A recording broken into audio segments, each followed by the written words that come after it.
Hello. How's it going? I may know what happened here. Music stopped for a second. I may. Oh, no, I know exactly what's going on. Oh, that's unfortunate. My headphone settings are changed up. Okay, well, that's another fun thing I'll have to deal with later. But anyways, uh, yeah, new game today. Esoteric Ebb is a D&D and Disco Elysium inspired CRPG. So I saw that and I was like, haha, yoink, gonna play that. I think it'll be neat. It's just gonna be a fun time. I don't know how many streams of it we'll do. If it's a lot of fun, we seem to enjoy it. We'll do a couple. We might play through the whole game. Don't know how long it is, but yeah, I think without further ado, no reason not to just get started. So let's turn our music off, game volume up, and yeah, just straight into it we go.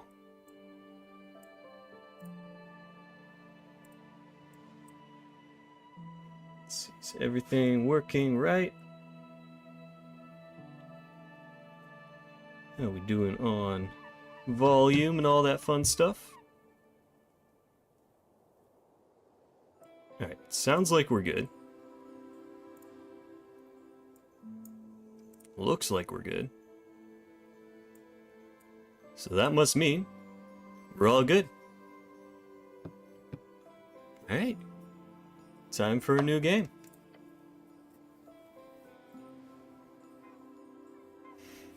Alright, so it does actually use regular D&D stats, which is a lot of fun. I'm interested to know if they had, like, had to do some, like, dealings so that they could use some of the D&D systems, but you can figure that out later. Every shepherd knows a song, it bellows up the river, earth lives in that sliver of land. Okay, so become a zealot, regain your honor, uses high strength, extra items, be violent, aesthetic nationalism, and increase manhood. Okay. So I think we don't really have to read too much into this. It seems mostly just like guides for people who might be unfamiliar with the system. So, let's see, how many points are we dealing with? Looks like we're doing point buy. So that'll be fun. Let's see, discount, right thing, apolitical, force of nature. Okay. Be arguably sociopathic. Okay. That's fun. I think, personally, it would be pretty funny to have a very low wisdom run. Because we'll just be oblivious to everything around us. So, yeah, let's do some charisma. Alright, yeah, it's definitely point buy. It's maxing us out at 16. Got a high dex. Maxes us out at 15, but looks like we might be getting bonuses from punching big background. Yeah, I don't know why that's +4 and that's +3. Some strength would probably be good for us as well. And, ooh, I don't necessarily want to have the dump stat be... Oh, you know what? It's proficiency. That's what's giving us the bonus. Okay, so let's get rid of that. How about we put both of those at 15? And up our constitution, because I'm worried about having a low con. You know what? Put that to 14. And we could bump intelligence to 8. I'll be interested in knowing if we have spells? I don't think we do. Let's see, measures your awareness. Yeah, it doesn't seem to be the case that we have like a cleric spell list in this game. So, oh wait, no, it lets you empower your spells. Okay, so we do have spells. Prepare more spells. Okay, alright, so maybe in that case we might have to just have a normal guy's strength. And maybe this is our starting point?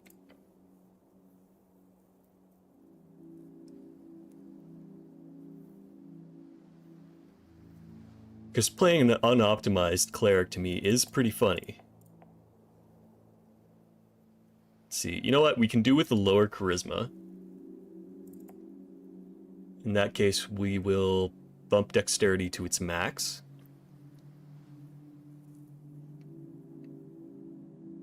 And do we want higher constitution or intelligence? So having spells could be a lot of fun.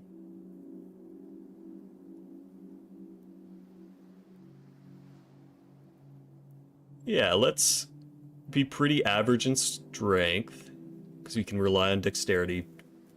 If my D&D assumptions are correct, we can rely a good bit on dexterity instead of strength.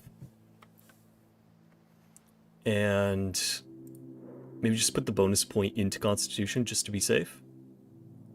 Constitution is needed for hit points, yeah. Alright, and then we have a background focus that we can do. Punching bag, you're a farmer's son who grew up in the city. Of course, you'd be an outcast. It took time, but eventually you figured out how to cope with it. Okay. So not too crazy. That gives us a bonus to Constitution and Charisma, which isn't... Okay, so that isn't applied after the fact. That was already applied. Ooh, okay. Troll Killer, +3 strength. Kiosk Kid. Your mom wasn't around a lot, so to keep you out of trouble, she forced you to get a post-school job. You still despise the smell of newspapers. Lore enthusiast, okay. Spending the time alone in the city, you often ended up at the Deroian Library. The strange history of Jor's realm was a constant companion to you. So if you want to be a nerd, crowd pleaser, pick up on slang and radical ideology, doing anything to get real friends. Okay. And little weirdo. You were a novelty to them, the boy who would do or say anything for their attention, for their approval. After 2 or so years, you got quite good at it. Okay. Activist, propaganda, okay. Earth Guard recruit. After your arrest, there wasn't much arguing about it. 3 grueling years in training, drilling on the city code and virtues. But you survived. One friend. You really ever only prayed for that one thing during those lonely years. But the gods did not answer, so you learned to manage, as always. Oh, that's just sad. I don't want to be a sad cleric going into this. Let's see. Acolyte. Clerical duties. Is that strength and wisdom? That might not be the worst. Nice bonus to strength. Our charisma's +1. It could be better, but I'm sure we get level ups. Town apprentice. Tower is a honor. Okay. Arcane prodigy. Always known a few cantrips, but real magic was something else. It was power. Palace pawn. Okay. Faithful harbinger. There's something wrong. Praying to a dead god whose whispers linger in the air. Slowly fading. You are isolated among your peers. Interesting. Esoteric expert. Revolutionary scribe. Abject apostate. No one likes you. When you were demoted for dereliction, no one spoke up against it. But it's fine. You'll be fine. After all, you're used to it. Dead cleric. Okay. Alright, so we've looped back around. This was where we started off with our stats. I think we need something that gives us just a little bit of constitution at the very least. So I'm thinking maybe... Or we can probably switch something around, go Acolyte. Interesting. I wonder how much, like, if they'll have specific events that pop up if you take specific backgrounds. Let's see. There's something wrong praying to a dead god whose whispers... I mean... This just sounds interesting, you know? I am biased to Warlock patrons, myself. And that gives us a good constitution. Our wisdom's not great, but that's fine. It might be funny. And that leaves us generally at the same spot. So we're going to do Faithful Harbinger. 5 days until the first ever election. An explosion erupts at the heart of the city. No one wants to deal with it, so they send you. A cleric with good intentions, but no direction. Yet quick and nimble, ready to get the job done. Complete your quest in any order. Don't be afraid to make interesting choices. And remember to get a ton of loot.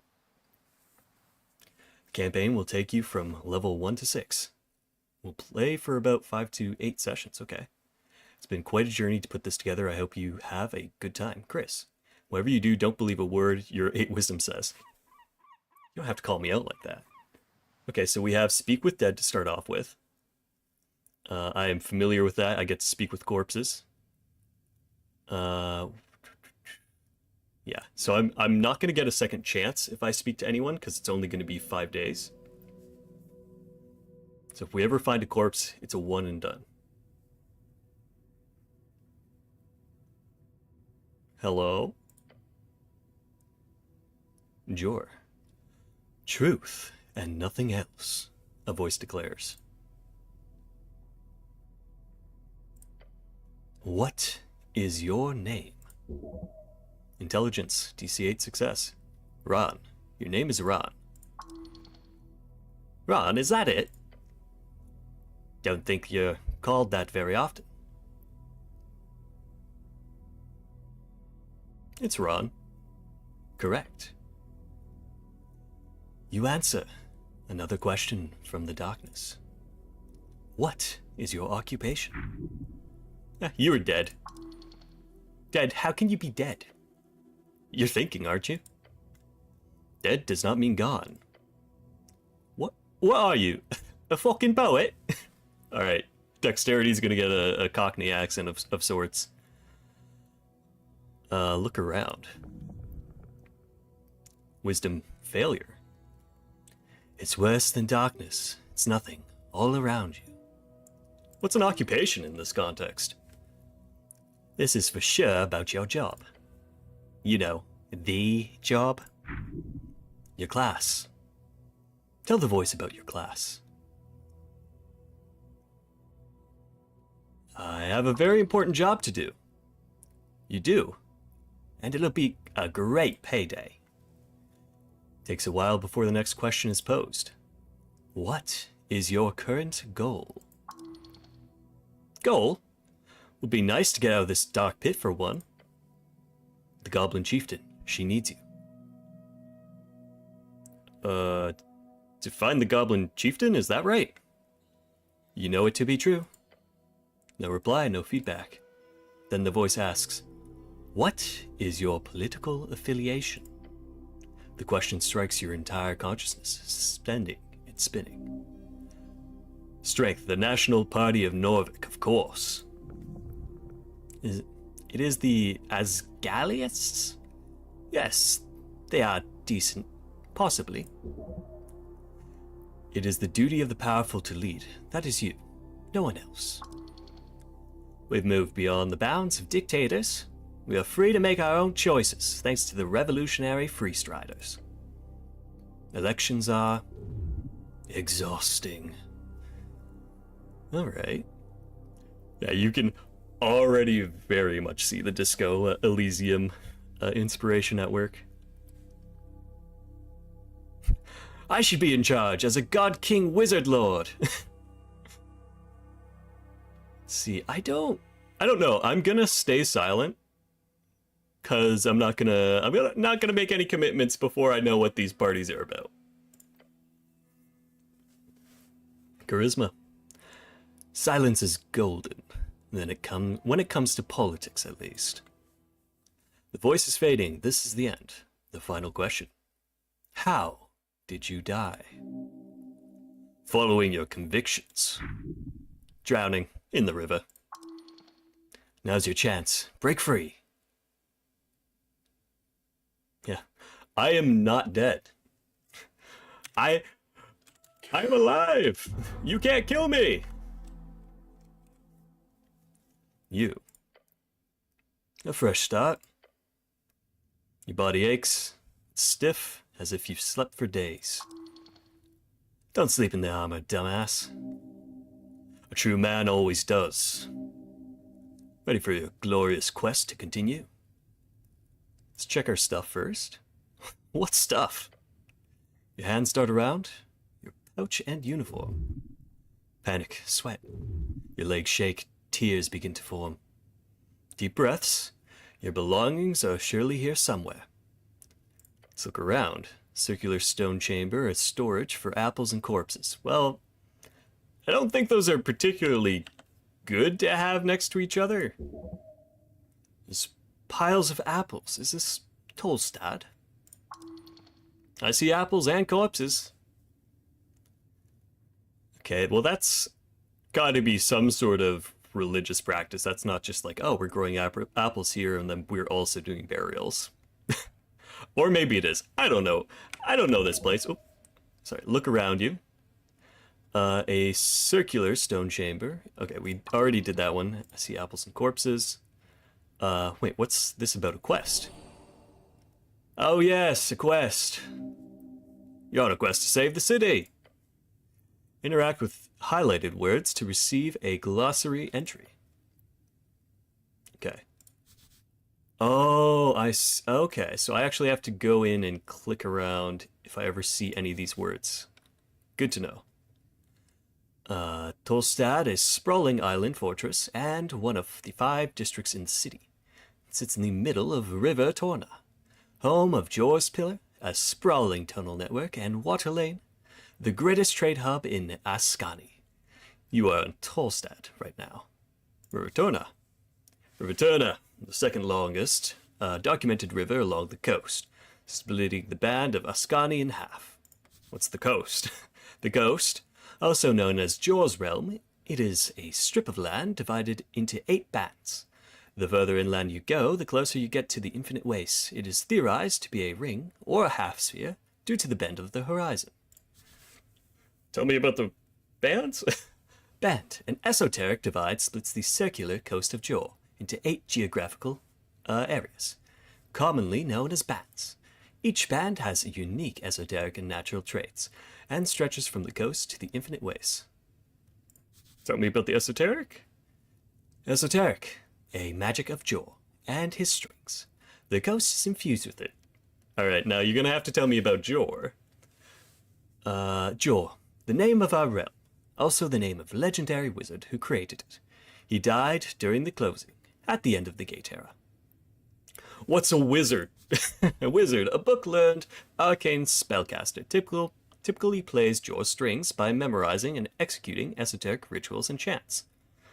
Alright, tell me about Jor's strings. This is just a... You know what? This does get the feeling of asking your DM all about their homebrew world and just having to pick up on every word. Jor... Okay, so... Let's see... Jor, the name of our realm, yes. Era, wizard, and now we're on Jor's string. Jor's strings the ley lines of esoteric power that holds the realm together. Save the city? Yes, save it from the jaws of democracy. Okay, strength, that's... I don't think I like strength. What's democracy? Democracy, said to originate from early arcane era civilizations in Old Diminor. It is the rule of majority. Those with suffrage may vote to enable their preferred government, a truly messy and ineffective process. Intelligence, why are you on the side of strength? What's the arcane era? Arcane era, 511 years of rapid magical and technological growth, as well as the birth and death of the great human magocracies in Diminor, now reads, ended 27 years ago. Do I remember everything? Not sure. Do you have some sort of amnesia? Probably. No. Just remember it. Your thoughts are scattered, but your memory is intact. Okay, but what's the quest again? You got a job? A tea shop job. Tea shop job? Yep, the tea shop that blew up. Easy job? Will be done in a day or two. Okay. So there's a tea shop that blew up. We have a job to investigate, I'm gonna assume.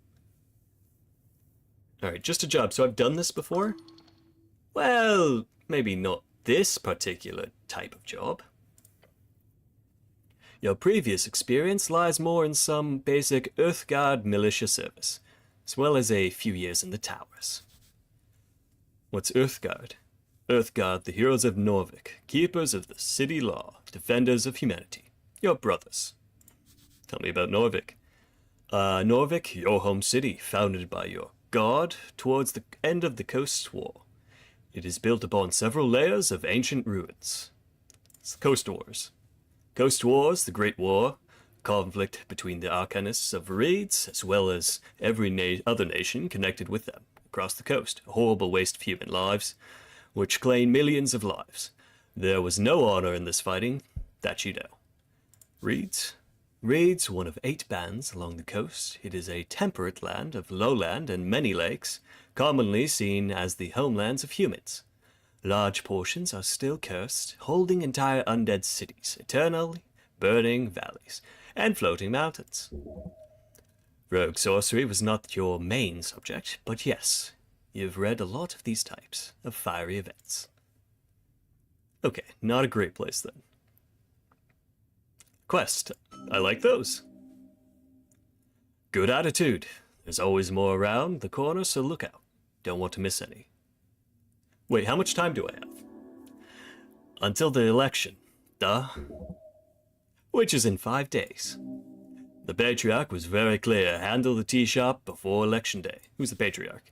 Patriarch, a top clerical rank in Norvik, different from Lord Patriarch, which is the traditional administrative leader of the city. Only about a dozen men currently hold the rank. They manage a section of clerics, each at the towers. What's clerical? Cleric, a servant of God, deeply devoted and spiritually connected, typically a divine spellcaster given power through their deity. You must honor this request and complete this quest. Time only advances when you make new choices in dialogue. Okay. So, to be clear, I need to figure out who blew up some random tea shop. More or less. But you've got like 5 days to do it, so no stress. Can I think about this first? Time is limited. Feeling a little okay, don't think about it. No thoughts, head empty. You feel dizzy. The weight of Earthguard uniform, a dull pain takes hold. Your body aches, its contents rotting. You must consume an apple. Now. There are many apples here, and corpses. Corpses? What the hell is this place? If your stats are high or low enough, chimes will appear in your mind. Okay. Rub your temples. As you do, your fingers touch upon cold steel. It's covering your entire head. Colloquially known as a helmet. Can I take it off? No. I wouldn't do that. Like ripping off your own face. Not a good idea. Okay, everyone hated that.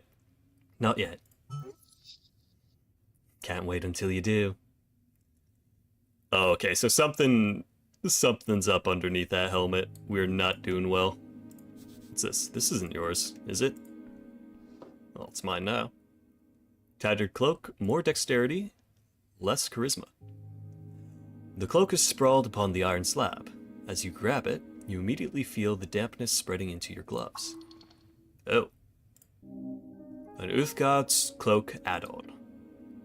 It has been ripped to shreds at the base, but you could still use it. Please don't. This thing is disgusting.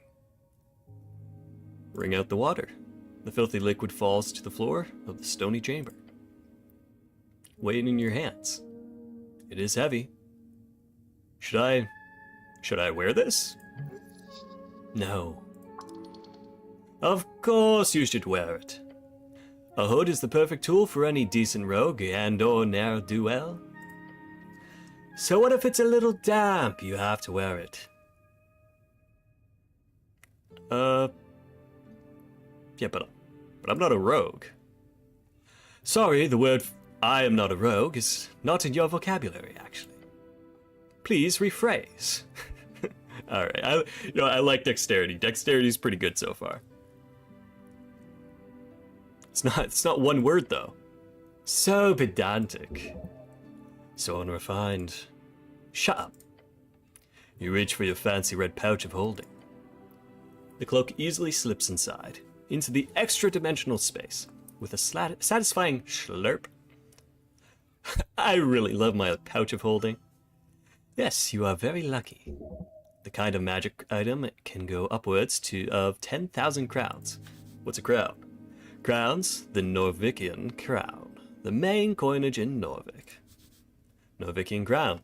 Norvikian crown, the official currency of Norvik, suffered heavy inflation during the years after Earth's passing. A meal is somewhere between 5 or 220 crowns. A cheap month's rent is 100 crowns. A spellbook is 50 crowns. An average salary outside the city is up to 300. Average salary inside the city is up to 500. What's Earth's passing? Earth's passing, a day your god died. Oh, the day your god died. Norvik used to celebrate this with fervor when you were little, as many fanatics believe he would return if they hosted a truly legendary feast. Of course, you don't truly own this pouch of holding. It is property of the state. Treat it as such. Now shut up, it's yours. You can do whatever you want with it.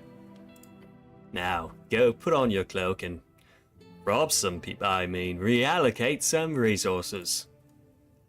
Equipping items temporarily alters your ability scores. Alright, so we have an inventory. Yeah, very, very Disco Elysium. Oh, we'll actually get feats, though.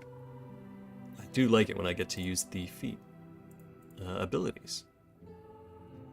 Alright, we're gonna hold off on putting the Tattered Cloak on, because I might need to talk to someone. Let's see. And then we also have the questing tree. Now, from what I understand, this is in part like our leveling and also our quest log. So we have election week, the first ever election in Norvikian history. Will take place in just a few days' time.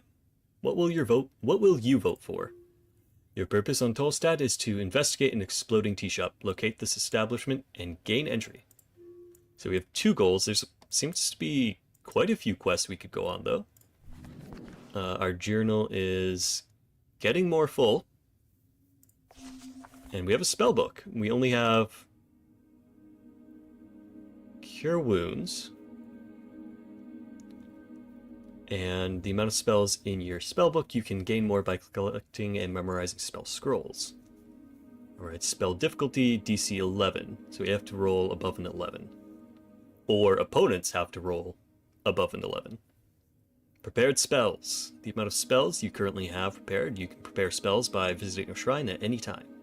The amount you can prepare is 2 plus your class level plus your intelligence. Okay. So, we do have Cure Wounds, which we could use on ourselves. We do kinda lack in health. An apple looks better than the ones in the pile. Take that one. Garden apple. An apple grown in Tolstad. The colors ripple across the surface. Consuming it will save your soul. Alright, let's also hold off on that one. So that might be, if it's saving your soul, it might be the way we save is eat an apple. A very important piece of paper. Voting card. Intelligence -1. Interesting. A scuffed voting card made out to Ragnar Hamlet. It's from a dwarven office for some reason, and someone has checked in all 5 parties on the list. You need to bring this to a polling place on election day if your voice is to be heard. Intelligence -1. Interesting. You can examine it further. You pick up the surprisingly thick piece of paper with a shaking hand. This card is slightly torn and has clearly been drenched at some point. At the top it says Rockstort in big bold lettering. It's Rockstort, meaning voting card in fancy Ascani Dwarven. Skan, one of 8 bands along the coast. It is cold mountainous region. It is your home. Okay. 5 days remaining. How does this thing work? After you pick it up at a district office, you only need to check the box of one of the 5 parties. Then you deliver it on election day to a polling place. Although in your case, you'd need to write the name of the party you want in the corner, along with a signature, since you've filled out every box like an idiot. If you really believe in democracy, you should make sure not to lose it. Alright, there's an election. Oh. It was nice to not think about it for once. You've prepared all your life for this. It's time for change, baby. Never had one of these before. Neat. Very neat. Finally your voice will be heard. Along with every other idiot in Norvik. Norvik, the central city of Skani and the last bastion of humanity, it was founded upon the end of the Reconquest in 468 AE. Exactly 70 years ago, the Reconquest.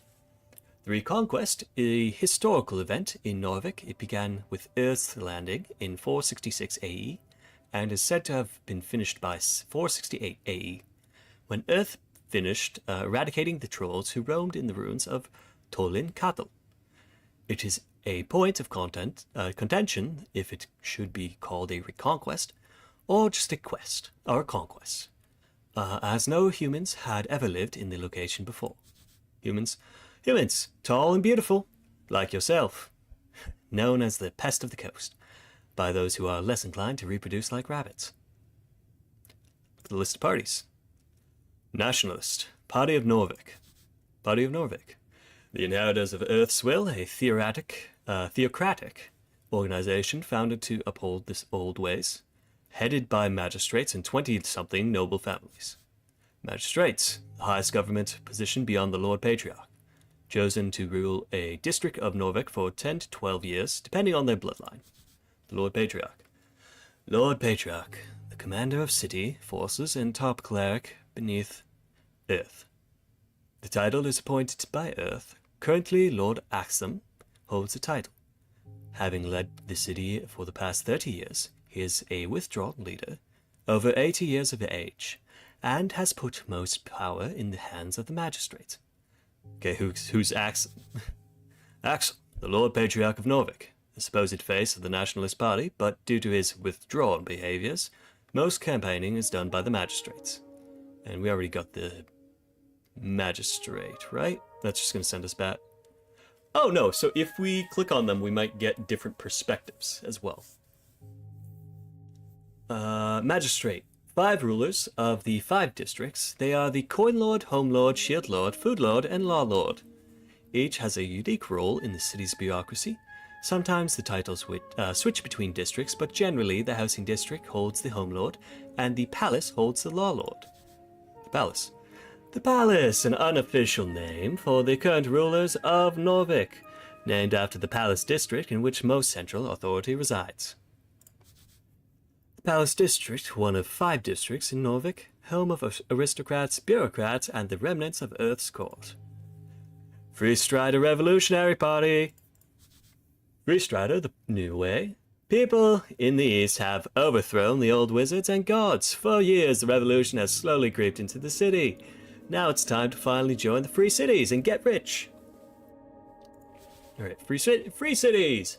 A collection of cities, states, and reeds, all united under the golden banner of free striderism.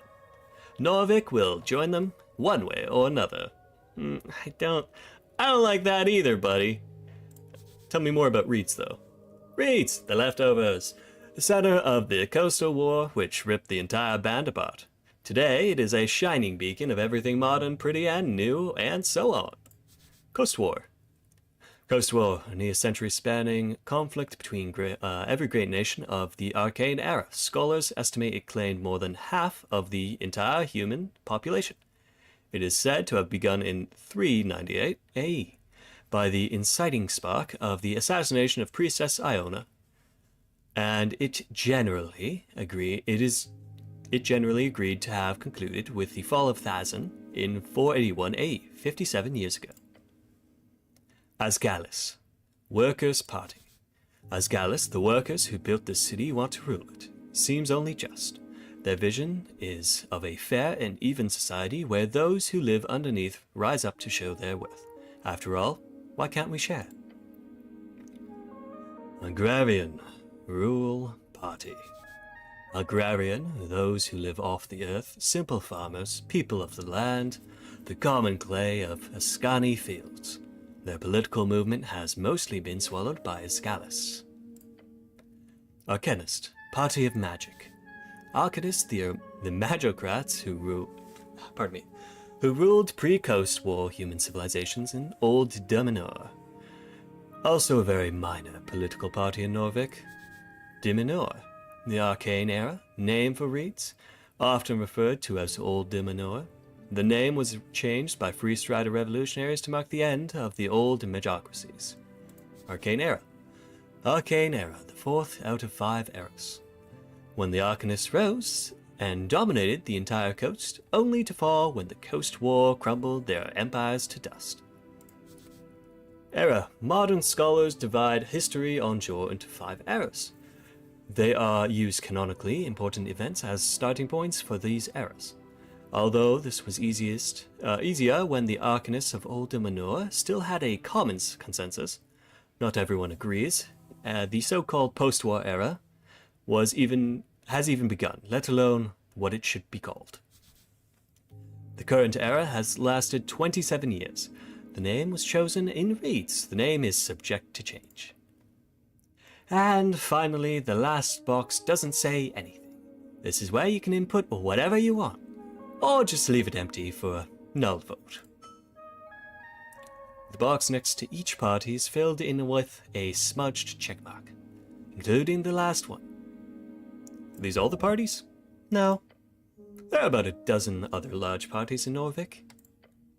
Most have been subsumed over the last few years, such as the Civic League of Progressives, the Torch Union, Orders of the Scales, Hedonist Party, and the various guild parties. The Hungarians and Arcanists are the only ones who have not joined a larger party or fallen aside. Good to know. Okay, so now we have a sort of general idea of... Oh, hey man. Just, click on that. The Great Mountain of Apples. Divine Scripture where it does not belong. Shield of Faith. Okay, that's a spell, right? Okay, so if you just pick up a spell scroll, it seems like you just learn the spell automatically. Alright, I can get behind that. Pile of apples. Let us engage with the pile. You stare at a pile of apples. Apples are apples are good for you. These apples are not in pristine condition. Should these be stored alongside corpses? No, it's a health hazard. Of course not. It's nasty. Could I eat my way through this pile of apples? It's not really a question of could. It is a question of do you have the time? You're not capable of carrying such a tremendous burden. It would lead to death. Don't waste your time here. At the very least, don't eat the less fresh ones. Ability checks: roll a d20 with your modifiers to get a unique outcome. The DC difficulty class is often impacted by your choices, big or small. That is a lot of apples. Yes. Okay, let's see if we can remove the bad apples. And all right, DC 9. That is doable. We have no bonus to the roll though. Let's hold off on that one for now. Whose apples are these? Not yours. The only apple farm in Norvik would be the Golden Garden. These apples are property of the HBWT. Or Goblin Garden, rather. Goblin Garden, a dwarven-built citadel sitting at the southernmost tip of Tolstad. It is now a goblin sanctuary and greenhouse. Goblin. Goblin, short and green. Got claws and fangs, little monsters. They've got 3 tribes in Norvik and are considered somewhat civilized. Monster, short for monstrosity, defined as a non-sentient creature born out of magical means, often by combining various natural beasts, or from curses or esoteric events. Nod at the pile and leave. Alright, we might come back to try to eat that. He looks indecisive. Let's talk with him. Approach a shambling man by the apple. He does not acknowledge your presence. He is unaware of you. Just stare at him. Glancing under his hood, you can catch a blank expression spread upon a dried face. This is a dead guy. Damn. Try not to get bit. What is your name, sir? Does not even turn to look at you. Why is this man not listening to me? This is a reanimated corpse. I found this voting card over there. Is it yours? Zombie does not even grunt in your direction. It just keeps working, slowly. You grip the voting card firmly in your gloved hand. It is indeed yours. Keep it safe. Okay. To establish... Okay. Yeah, you're very rude. Did you know that? Zombie appears to rattle a bit.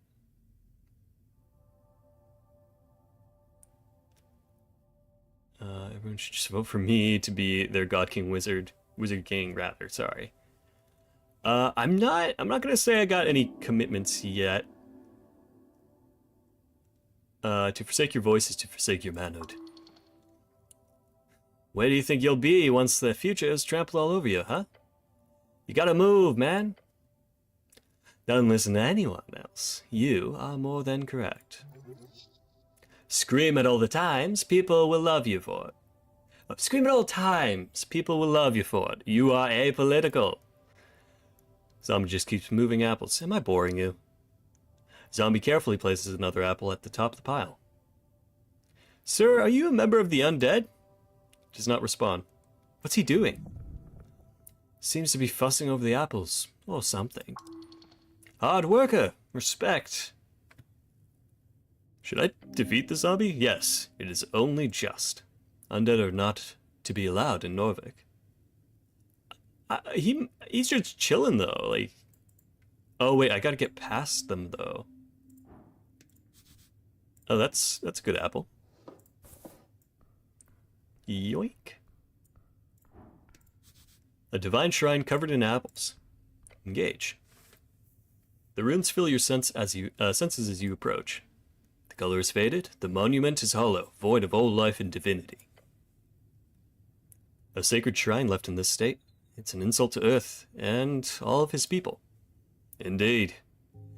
You are very much aware that this is not the worst you'll see. You'll have to fight hard to keep Earth's dream afloat. The city is lost, but is not yet lost. How poetic. You're also aware the city is very much in need of change. Change from what? An honorable lifestyle? A peaceful city for humans to prosper in? Change from stagnation and mire of decay. Earth's crusade brought triumph. The corruption brought after his fall is due to exactly that kind of filthy rhetoric. You're certainly allowed to be wrong in your opinion here.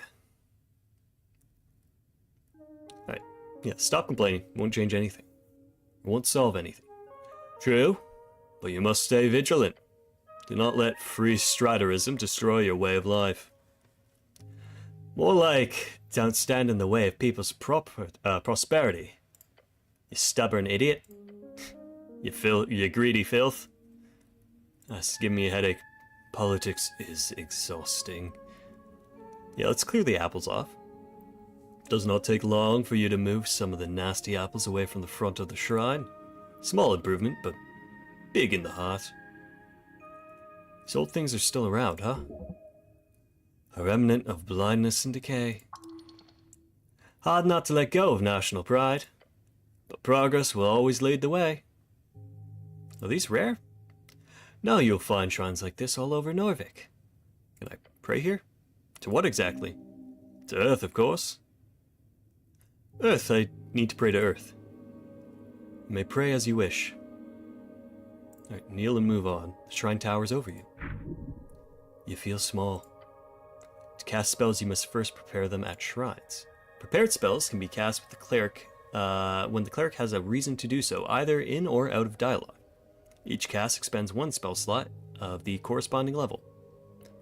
What are the other gods here? Many. You know a few. Earth.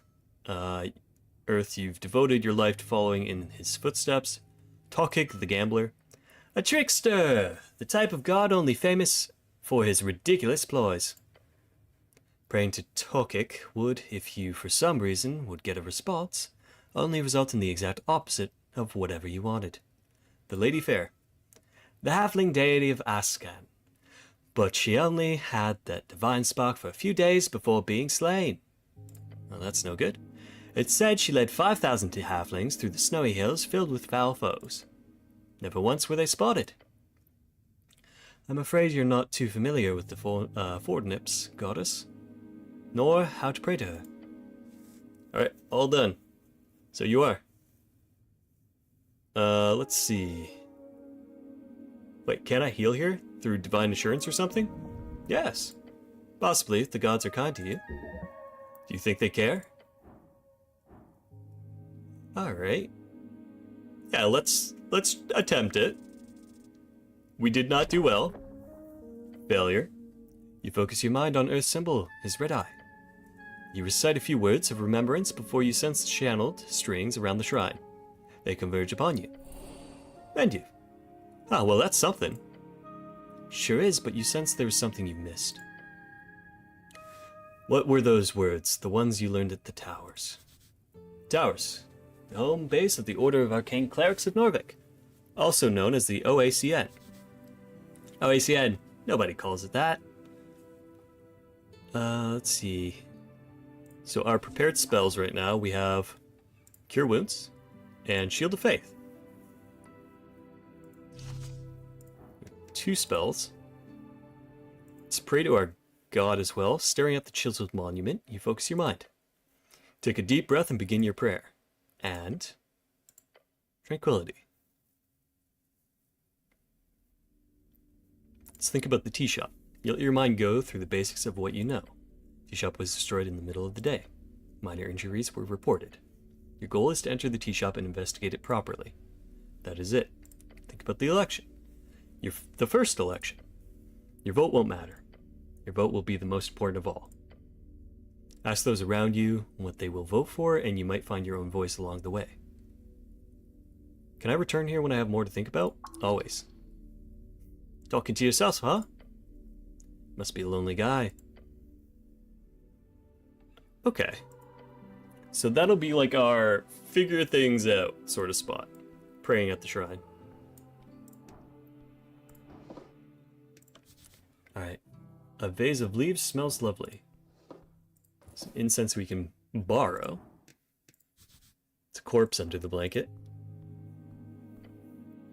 Stare at a blue rag. It's draped over the outline of someone. Peek under the rag. Underneath you find the cold corpse of a human. Looking over him you find hair, pale skin. He's got a beard too.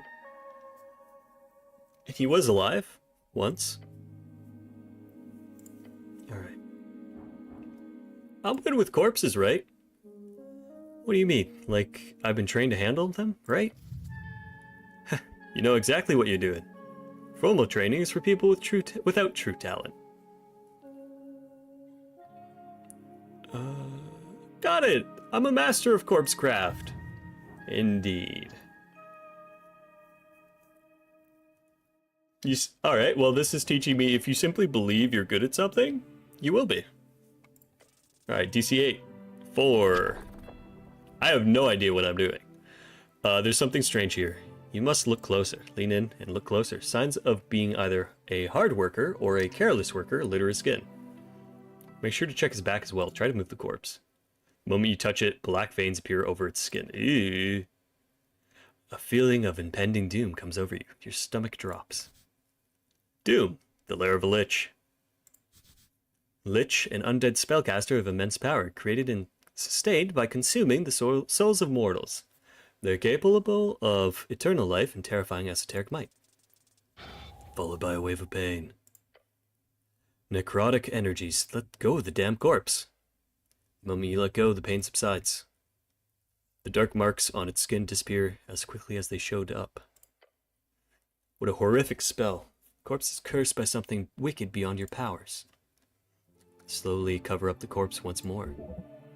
Keep an eye out. What the hell kind of magic is cast on this thing? Whatever it is, do not touch it again. It's okay to loot them, right? Yeah, why not? In fact, loot everything.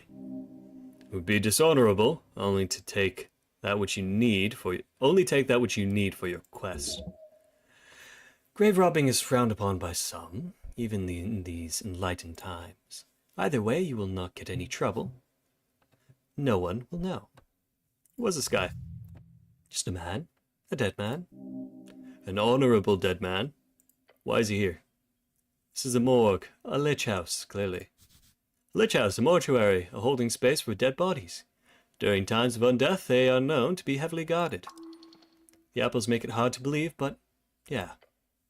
Must have been one hell of a deal to put those two together. Alright, I should stop bothering the corpse now. Except, yoink. Oh, wait, you know what? Oh, I should have left the apple on them. That's probably a very religious thing. Is every corpse gets an apple.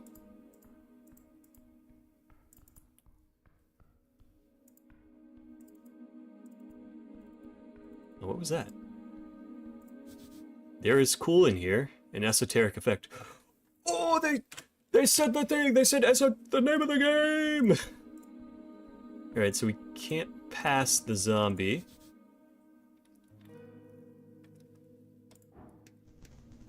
I think that was a lobster I just saw.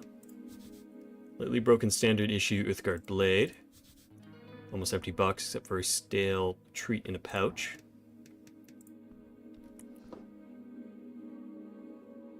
Okay, so we can actually pickpocket in this game.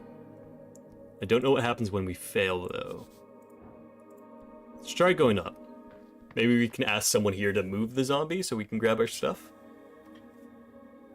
Viskin's Lair, Upper Tolstad. Good morning, Cleric. I can't read. Okay. Hello. Viskin, local mortician. A pale man sits hunched over a stack of forms, busy at work, his pencil slowly filling out line after line. On the top paper, you see an icon of a serpentine drake. A great perch. These are official documents of the city. A great perch, the drake-like sea creature found along River Torna. Earth was known to tame these creatures, and eventually the Great Perth became a symbol of his great city. That is the Great Perth of Norvik. Up and about, are we? Wonderful. I am Viskin, local entrepreneur and proprietor of this lich house. It appears you don't really belong here, but if there is anything I can do, Cleric, just let me know. He smiles at you. Look around the room. Books and flasks litter the circular chamber. It's dimly lit and damp. There are several corpses present. These are stone tables. These stone tables were once modular altars used in some advanced ritual. Did you save my life? Puts down his pen. Your life is your own. You owe me nothing, however. I'm afraid to say you've been through quite the turmoil, Cleric. Tell me everything. Of course, it must be confusing. Tell you the truth, some fishermen brought you here last night. They'd caught you in their net, took you for a corpse. Not that I blame them, you weren't exactly in prime condition. How'd I end up in a river? Not a river, the river. I'm afraid I don't have much to tell. Perhaps you fell off the bridge to Tolstad. There are 7 bridges over River Torna, connecting Tolstad to the rest of the city. Perhaps there is an esoteric explanation of all this. Perhaps you would know, Cleric. Who were these fishermen? River Guilders, I believe. They did not look like poachers, so my guess would be that. Where can I find them? He ponders your question. I did not ask for their names, sorry to say. But perhaps Waterlane. That's just a guess. Waterlane, the largest trade port in Norvik, located in a massive tunnel piercing the center of Tolstad. It is a so-called marvel of dwarven engineering, and it's the reason so many people commute to Tolstad over the many bridges. Considered as one of the great crafted wonders of the world. Either that or the local tavern. I hope you find them. So I'm in fact alive? The bellman stops for a moment. He looks you up and down. Yes, I believe you are. I have some other questions, I think.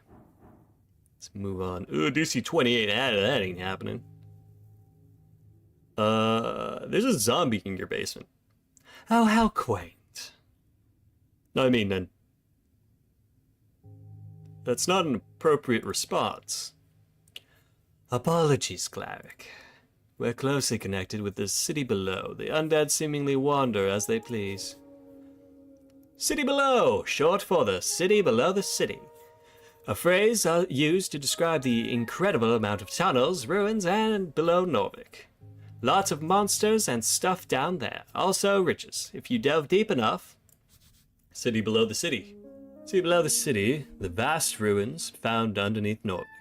Most define it as the parts of the city not yet civilized, although there is a legal definition set in place for each individual district. A quick movement in the lower left cheek. His expression actually changed. Don't trust his words. However, I will have to take this up with the Lady Sageleaf. I pay a good crown for HWBT protection. HWBT, the halfway bridge tribe commonly called the Halfways. One of the 3 goblin tribes in Norvik, and arguably the most influential. Despite their small size, led by Lady Miska Sageleaf, with their headquarters in the Goblin Garden on Tolstad. Oh, so it's all a misunderstanding then. Good. All right, so if I read the undead from the basement, I probably won't get in trouble then. Wait, no, I don't actually believe you. What do you mean, Cleric? Oh, prepared, just straight up prepared to attack. Zombie's clearly working for you. That's illegal. I greatly apologize for putting you in this situation. It is my neglect that led to this undead creature entering the tower. I'll make sure to tighten up security in the future. This isn't... Ost! We'll do a clean sweep of the basement this evening. Get ready. Kobold gives a screech yell. Yes, master! Oh, I really love the art style of this game. I will also make sure to report this to both the HWT and the militia. You're clearly doing something shady here, so...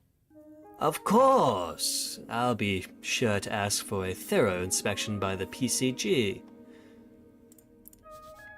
PCG, Pest Control Guild. Pest Control Guild, one of the oldest guilds in Norvik. They are supposed to clean up monsters at bay, or to keep monsters at bay and clean up any unwanted critters across the city. These days, they are so bogged down in requests from citizens and the city that they usually have backlogs for months. If there is anything unbecoming about my business here, it shall be uncovered and unveiled. Holy shit, he just keeps going. Thank you very much for your service, Cleric. It is because of great men like you that this city still stands. I'm sure a good word to your patriarch will assure a promotion of some kind as well. Especially with this great work you're doing on the tea shop. Make him quiet. Let's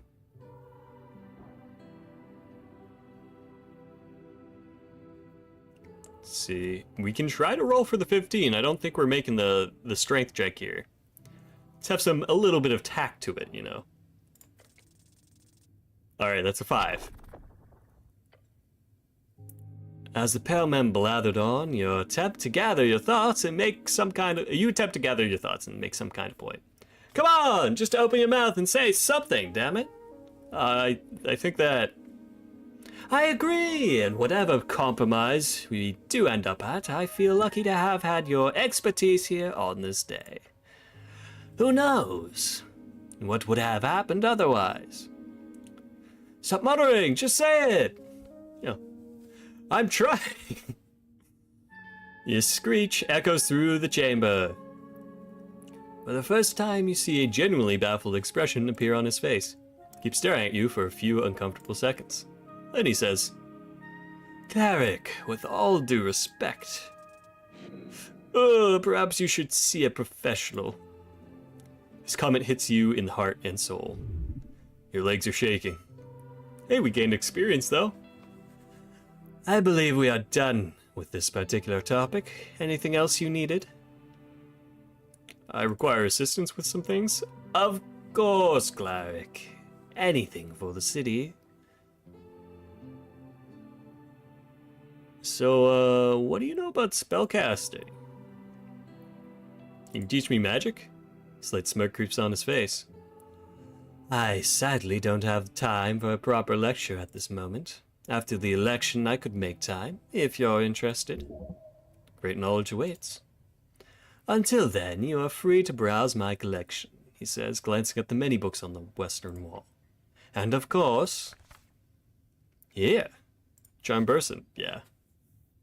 Charm Person, a first level enchantment spell. If the target fails a wisdom check, you'll be their favorite person for a little while. Of course, after that they will surely hate you, but who cares about that? Copy of Charm Person, it will surely be useful to you. Truly diabolical spell, the tower teaches it, only to high-tier spellcasters usually, despite its first level.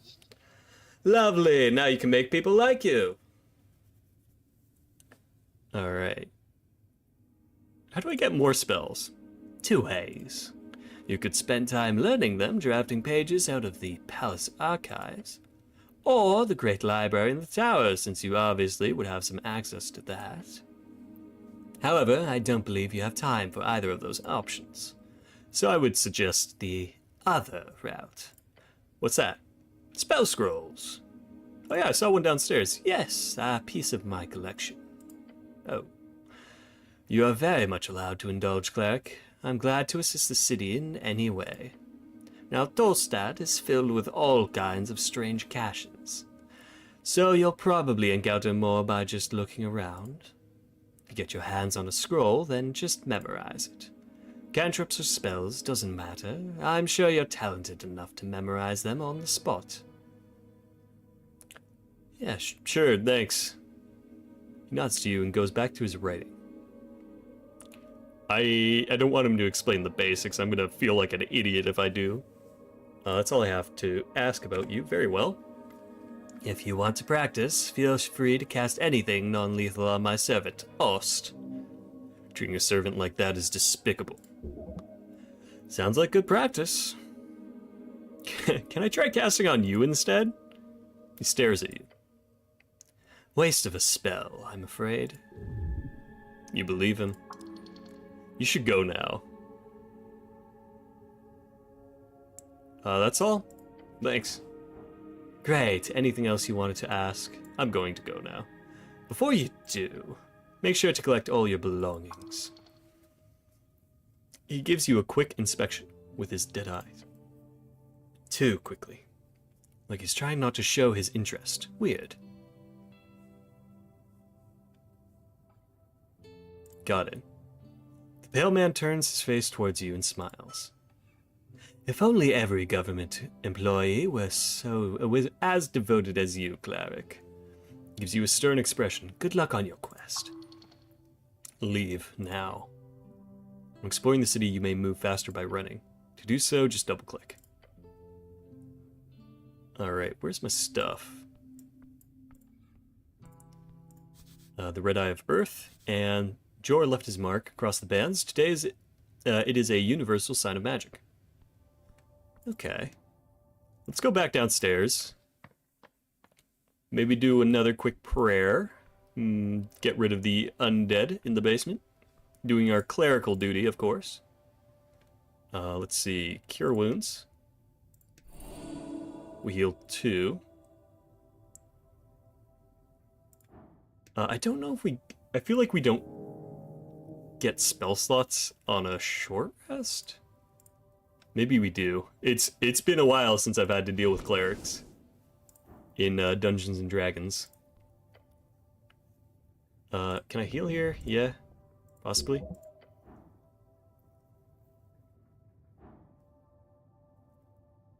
Do it for real.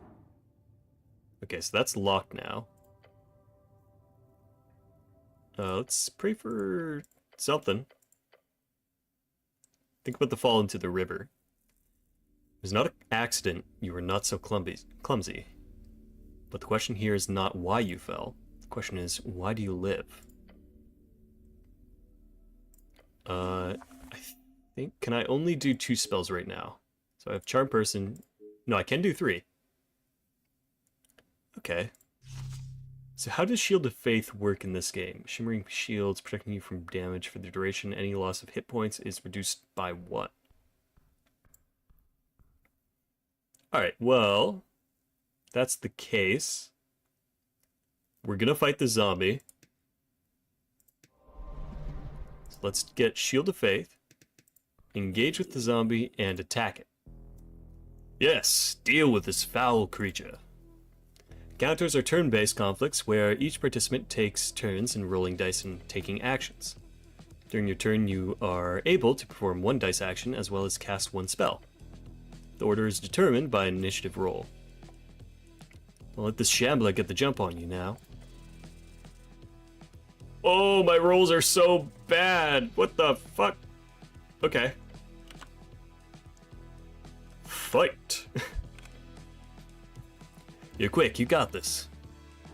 Attention, no mercy.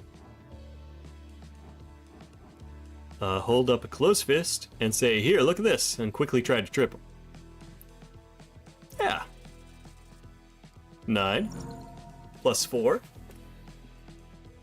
Your sneaky maneuver works. The zombie turns his gaze away towards your fist, and then, with a quick whack, you get him to stumble backwards. There you go. So the slow zombie just stands there.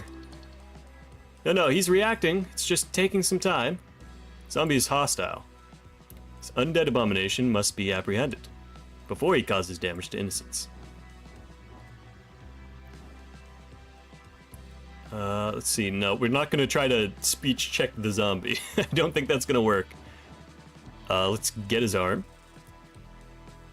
That's a success. You successfully grab his arm. Your thick gloved hands wrap around his frail wrist and keep them stable. He's not getting away now. His neck snaps around, the withered face now facing yours. Yeah, you've really pissed him off. You can tell since you're such a people person. Oof. Alright, so that got reduced to 1, though. That's even through the armor. This ends now. Your final chance. Do not falter. Let's see. 13. Let's just go for the grab. We have advantage, too. Knock him out. Knock. A second level transmutation unlocks things. The definition of locked has been stretched over the centuries, but the spell works on most closed containers or entryways. Yes! Catching your breath, you stare at the now unmoving creature. Justice dispensed. Now go loot him. Get that fancy tooth. Yeah, let's get that fancy tooth. It's wisdom tooth. I see what you did there.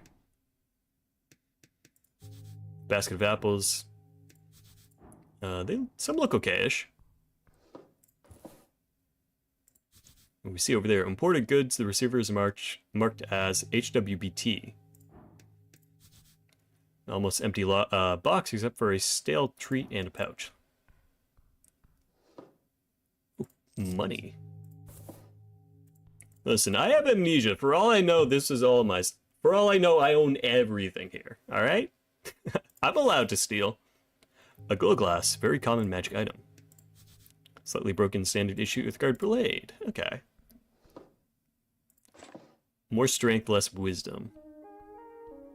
But it is a proper weapon now. Crate filled with sand.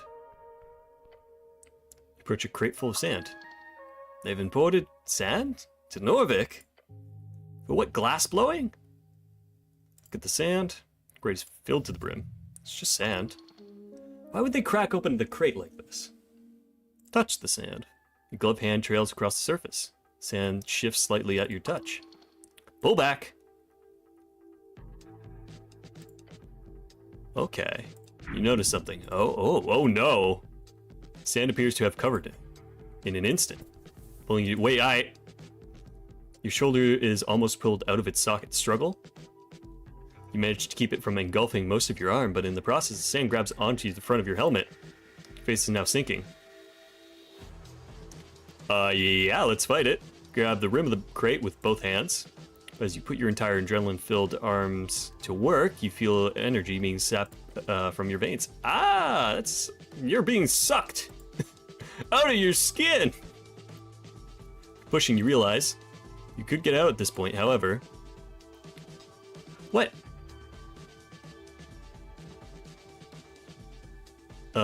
Do I need to keep the helmet on? I kind of.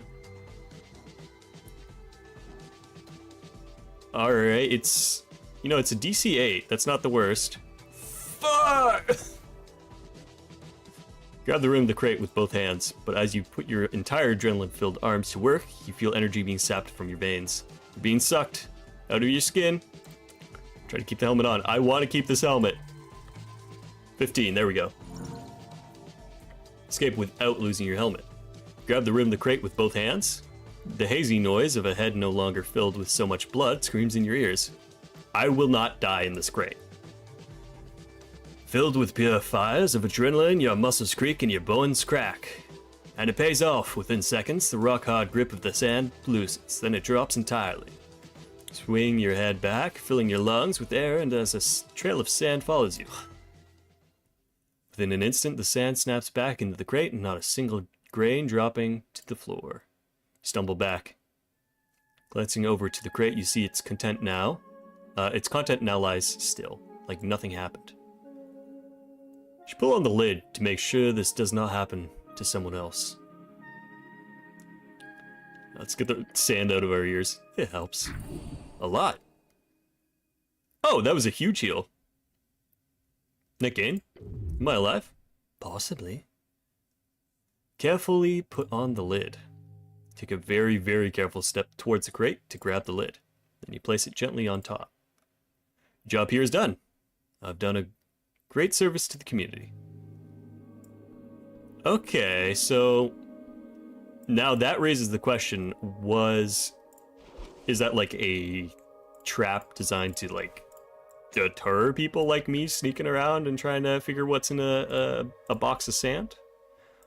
Or is it a monster in a box? Let's see, what do we got here? The door inside this tunnel. Yeah. Can't open it from this side, I'll have to go around. Stairs leading down far into the city below. Alright, let's not do the city below stuff yet. But yeah, we also have the tooth, which just goes there. Filed tooth in decent condition, you feel a tingle in your palm when you hold it. Magic tooth.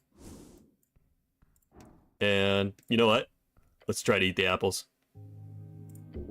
There might be something underneath. Constitution 9. That's an 11. On this challenge with determination, your stomach is empty. Digging in, the first apple goes down the hatch. Going smooth so far. Another! Number 2 goes well. You chew it in peace. Another! Yep, that sure was an apple. Going smooth so far. Next one. This one was harder. Your stomach fights the taste. It is getting difficult. One more should be fine. This is the limit. As you chow down on the apple, you feel your jaw ache, your hands shake. Apple overdose, dangerous stuff. No such thing. Come on. You feel refreshed for a moment at least. Pile of apples towers over you still. You've barely made a dent. Yeah, so why did you do this again? Yes, eat the apple, apple boy. Feel sick. As you feel sick, you see something sticking out of the pile of apples. Piece of paper. No. Here's a spell scroll. Dancing light. Lucky bastard, those are worth a fortune.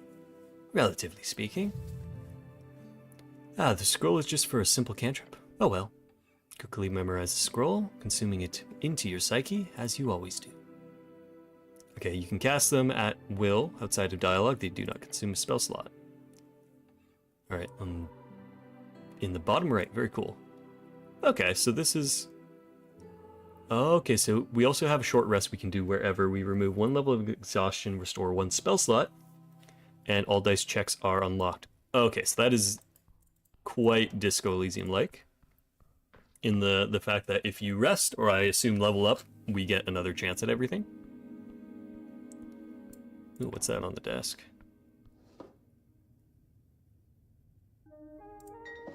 Yoink.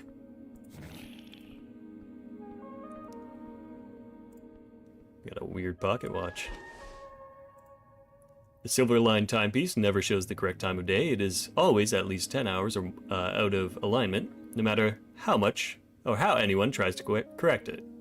At a touch, you can feel the faint magic pulsating within the wielder's gain a greater perception of esoteric happenings and occurrences within 200 feet. Okay, so I think this was from my background start, right? Well, this just so happens to also spawn here. The stone slabs are designed to slide along the iron beams. Interesting. So what you're saying is there's something underneath this. An open manual for esoteric geometry. You know this already. Some incense. Wait, is that... What's up with the book? Ruined prayer book? Book is ruined. Most of the pages, while dry now, have been completely drenched. In salt water, it is absolutely and completely ruined. Only a few pages of the soggy bracken-ish papyrus pages are readable.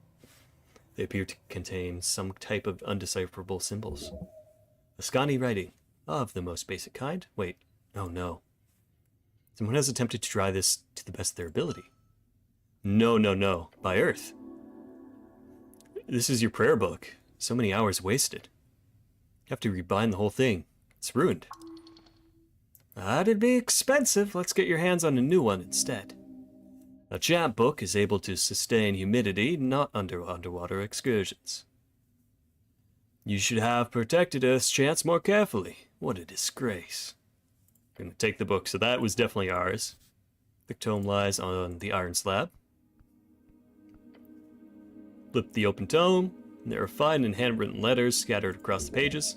You can read these symbols, but they are in Old Draconic Dimenorian. Dimenorian, the common language of man, spread across the coast during the Arcane Era, to become the lingua dominantis in trade and politics. De verbis draconem ars occulta. The author's name appears to be Calum Diminori. Dominor, although anyone who uses this term for anything modern is either an anti-free strider or lives under a rock. Old Draconi? Yes, the tongue of the Dragon Masters of Old Demonor. Could I try to read it? No. You have no idea what this means. Right, I need to get my hands on comprehend languages. You do. It's highly annoying that you seem to have lost your memorization. Find a spell scroll. Maybe you could buy it somewhere. It's fairly common. Alright. Tray of incense, some is still usable. Yoink. Not too much reading. So many books, basic manuals, arcanist histories, novels. Some of them stand out to you as classics. Could be useful to refresh your mind. The books taunt you, bookishly. Yeah, let's go for folktales. Opening the Trill Sisters book shows you an index of several tales, many of which you heard growing up. These stories shape reality, for the mind does not distinguish a tale from a real-life lesson. They are but the same. One of the tales you see... out of the tales, rather, you see the one you remember the most, the one about the gnome and the titan. Titan, a term for the gigantic creatures who first inhabited the shaped Jaws realm. Read a little in the large. In the old days, when dragons ruled the skies and titans wandered the earth, there lived a gnome called Abacus, known far and wide as a half-wit. Whether by fate or folly, he often found himself in the oddest of places, and so it was that he stumbled into a deep valley of Asken. This valley was home to Kalyamor, the Mist Titan, a colossal being with fur as thick as the ancient forests and limbs that clutched the very mountains. His upper body was hidden in, or perhaps made of, the swirling mists that filled the valley. But on this day, the valley was not the serene refuge it had once been. The air was thick with ash, the rivers ran black, and the trees stood as charred husks. Esoth, the ancient red dragon, had set the forest aflame, hoping to drive Kalyamor from his domain and claim the fertile valley for himself.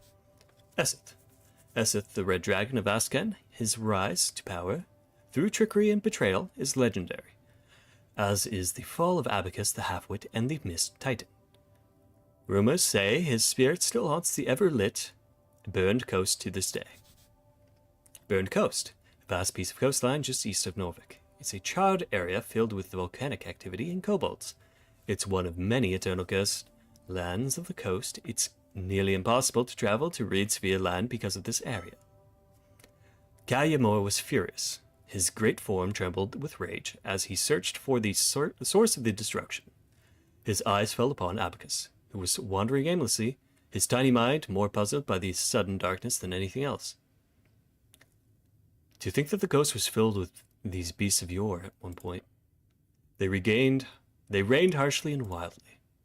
But it's not hard to see why some preferred their chaotic dominance to the tyranny of dragons.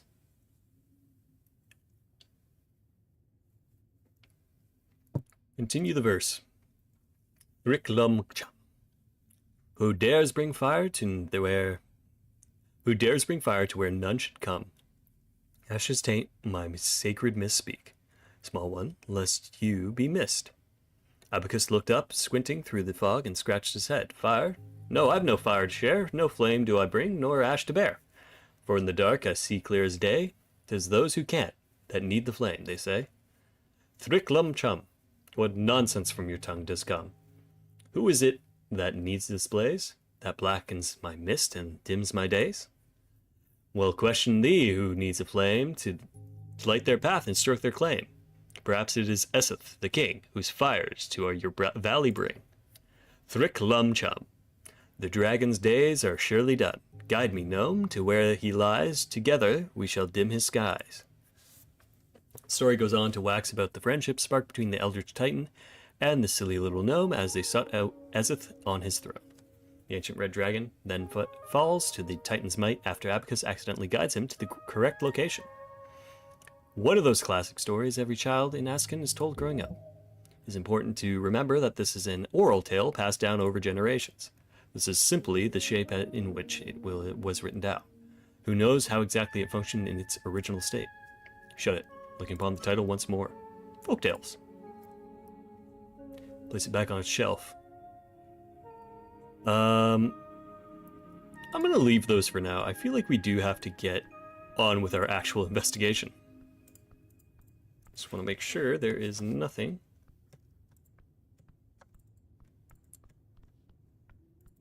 Wait, did I run into, like... Oh, I thought it, like, stubbed my foot. Your fate one day. Money, incense, thank you. Mushrooms, probably edible. Swamp extract. What's in here? An empty pot. Looking inside, you find this pot to be empty. Most contain strange herbs or ashes. This one does not. There is fear. You must grow sturdier. You hedonistic fool. Pray the stomach dies and lets the mind work without its poisonous influence. Leave the pot alone. Interesting. Alright, hey buddy.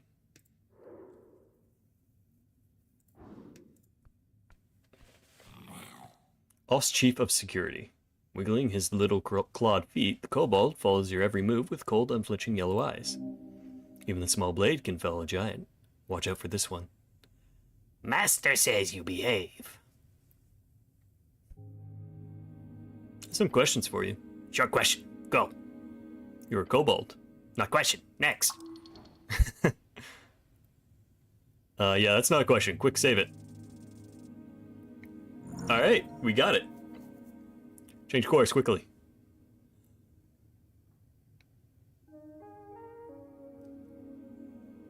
Am I a kobold? No. Are you a kobold? Yes. Better than nothing, I suppose. Alright, sweet. Do kobolds exist? Yes. Kobolds, what are they good for? Many things. Shooting human, for one. What are you voting in the upcoming election? Angry human party. The Party of Norvik, really? Yes, they do good. Strong men lead. Bright tomorrow. I think I'm going a little Yoda on that. This is a good kobold. Very good kobold.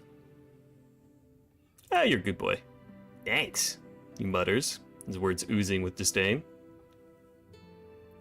That's my single question. Can I ask something else? Okay. Who are you? I am Ost. I am security chief in Lichos. Strong little one, nearly immovable. How'd you get this gig? Not gig. What is it then? I am devoted servant for master. Keep going. So you're a slave? Not slave. And your master is? Master Viskin. And he owns you? Not own. Serve. So you're being paid, right? Yes, paid well. Must be very well for such fierce devotion. You wouldn't actually shoot me, would you? Oh wait. Gives you an expression that could be described as a frown, that is, if it looked in any way different from his regular expression. Yeah, you wouldn't shoot me, right? No promise. Do you have a license for that? you got a license for that crossbow, eh? My crossbow, not yours.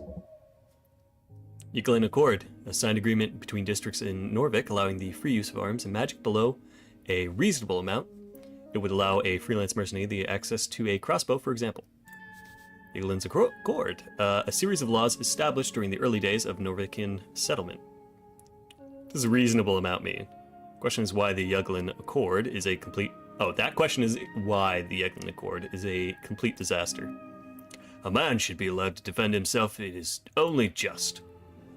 Plus, it makes fighting evil citizens a lot more exciting. Crossbow is yours. I apologize. Better do. Mine. Can I borrow it, though? Human kidding. Not funny. You'd make greater use of it than this puny creature. Just take it. Kobold snorts. No, go away. Don't let this slide. Just take the crossbow. That wasn't a question. It was a demand. Let's try to convince them. Kobold stares at you. Stealing would be evil. Just demand it loudly.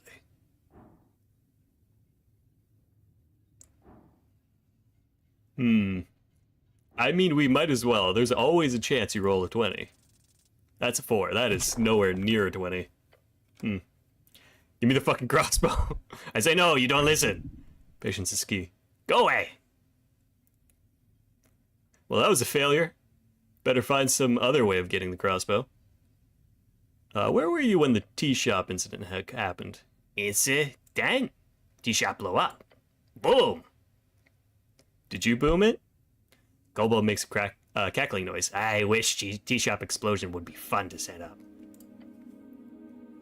When it happened, I was on Waterley. On mission. Yeah, what were you doing on Waterley? Milk. Doing milk? Deliver. You deliver milk. Yes, side hustle. Gig economy. Very, very tough these days. This kobold just keeps getting better and better. Kobolds don't even drink milk. I want to know more. There's questions about the milk. Kobold stares at you. This milk situation is intense.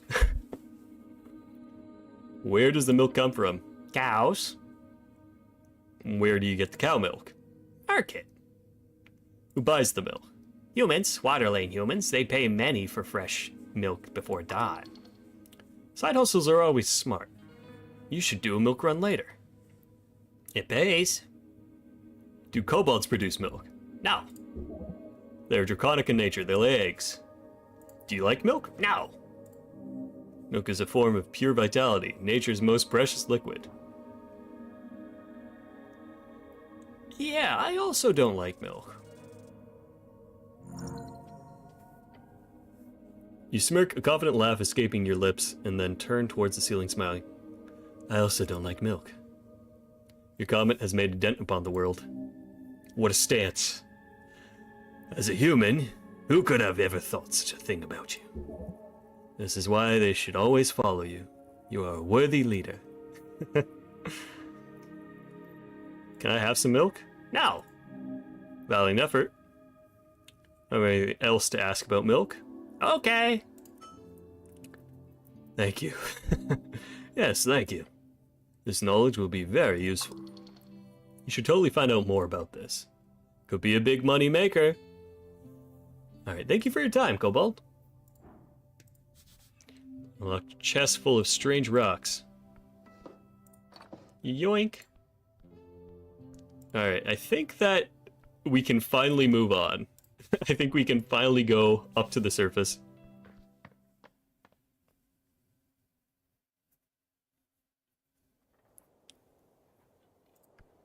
Alright. I see the dwarves are out. Alphaz BE. Men at work beneath Asgal's green banner. Hey, buddy. Around the amphitheater scene, you see a number of dwarves hard at work. They're constructing a banner of some kind, carrying a bright green flag. The banner of Asgal, the fool. One of the dwarves stands to face you with a furrowed brow. He appears to be in a staring contest with the orc on the other side of the theater. Oi, Mr. Cityman, he calls out as you approach. We've made it clear already, we're not moving, not one bit. He shoots you a shit-eating grin. Hey, what's going on here? Just working. The boys will be done soon enough. You hear the other dwarves laughing behind him. Nothing illegal going on here. Nothing at all. Wait, that just means he's doing something highly illegal. Stop him. Nothing illegal, huh? Yeah, the papers. Nothing illegal at all. Might be one of those kind of illegal, but also not sort of situations. They're both guilty and innocent, just like you. Simeon the boys. One of the older dwarves spits on the ground next to him. You even know who you're talking to, child? This here be Alphaz and the Bam Anvers, a foreman in the Asgalis movement of Norvik. He's done more good than all of you Earthguard combined. A true speaker of Asgal.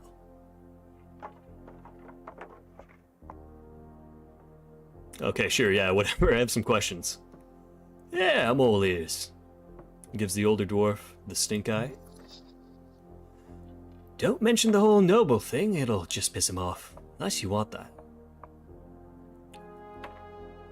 But the Asgal, what about it? Everyone knows Asgal is some dwarven demigod or controversial leader. Who is he? Who is? He's taken aback by your question.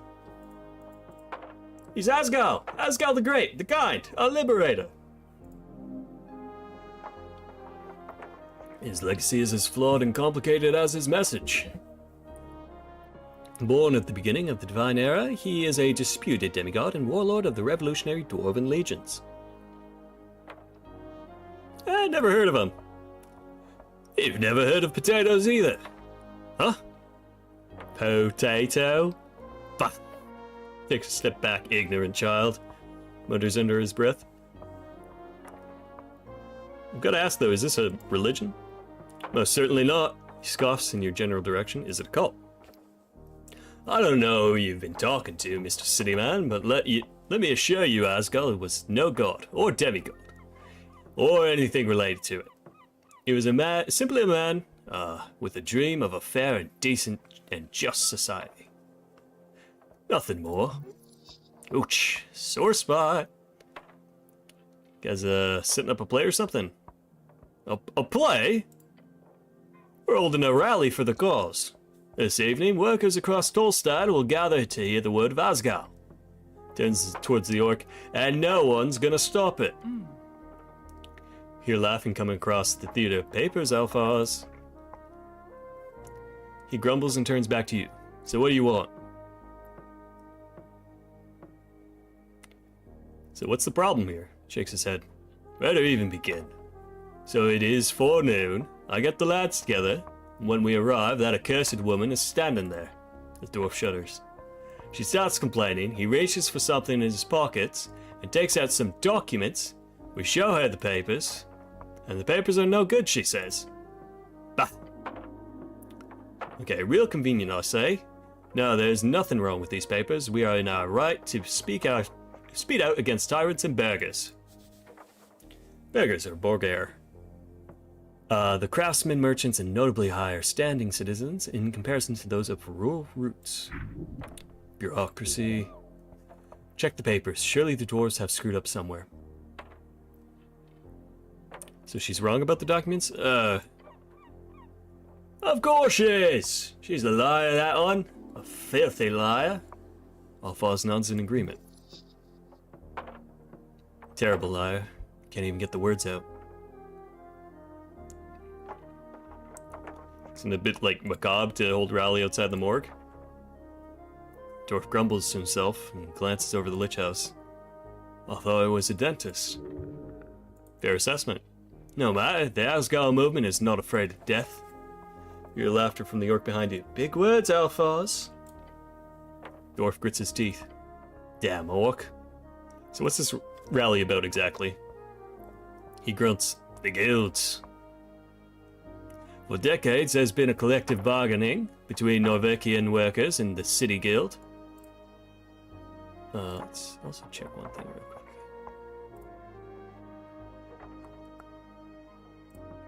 quick. Oh, did I break the game? Oh.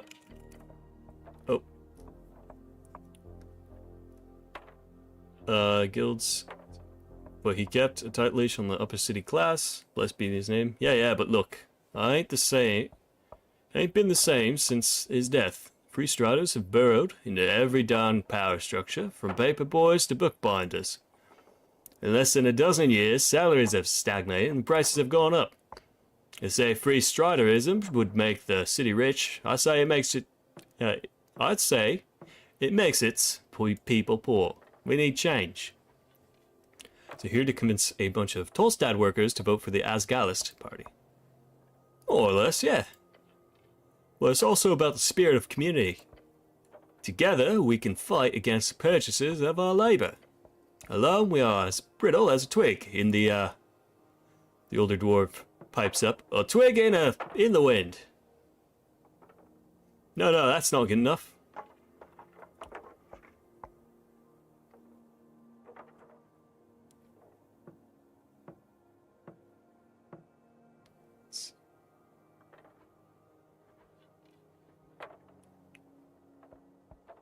Sorry, they're looking for as brittle. Yeah, twig in a fireplace. That's good, I like it.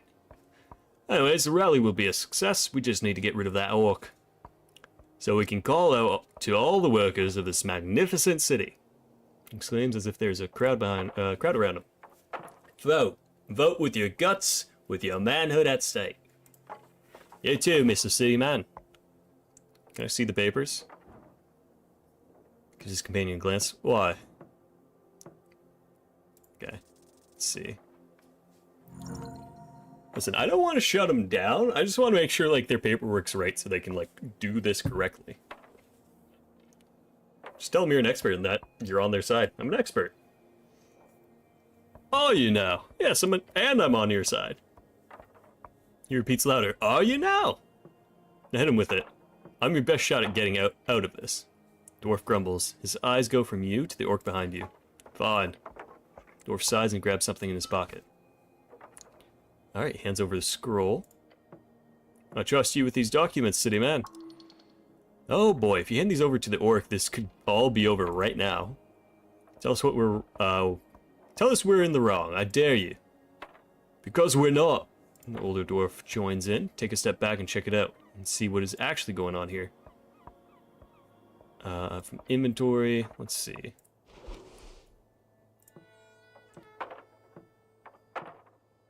Formal permission of public gathering. It contains a lot of legal nonsense, making it difficult to parse. It's quite light, some kind of magazine paper. Magazine, a periodical publication generally containing short stories, adverts, investigative journalism, and/or erotica. Delightful. Unrolling it reveals a short statement about a political rally at the Circle Square. Permission of public gathering accepted. It says in big letters at the bottom, followed by a signature, Tolstad Magistrate Nicholas Darrow. The actual text uses an archaic and typically bureaucratic writing style. Have I seen this kind of document before? Never.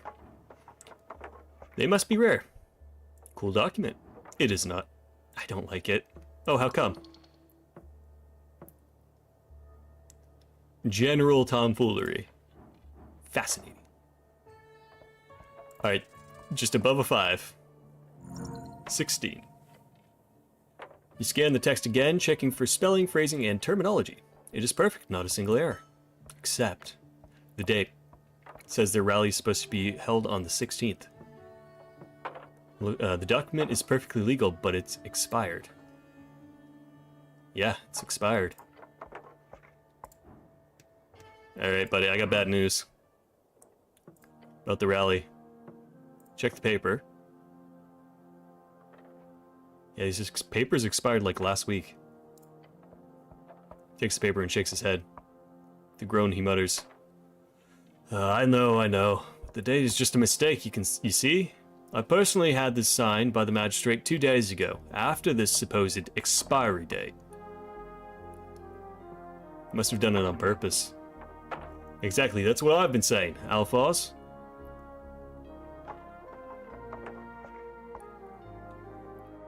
I mean, I don't know who we're talking about, so it also could just be a mistake. As if, real convenient. Doesn't matter, whether Darrow fucked us or not, we're here, and they can't make us leave. Gives you a menacing glare. And I hope for your sake you're not the sorry lad she hired to do the deed. I'm just here to observe. Spits on the ground, fans cap. A dwarven word meaning something along the lines of devilry. Common curse word. Devil, lawful evil fiend. They are lawyers. They are lawyers, soul traders, and either the most efficient type of leaders or the worst type of middle managers. Their numbers are dwindling as of late, but in Blood City Bay, they still rule supreme.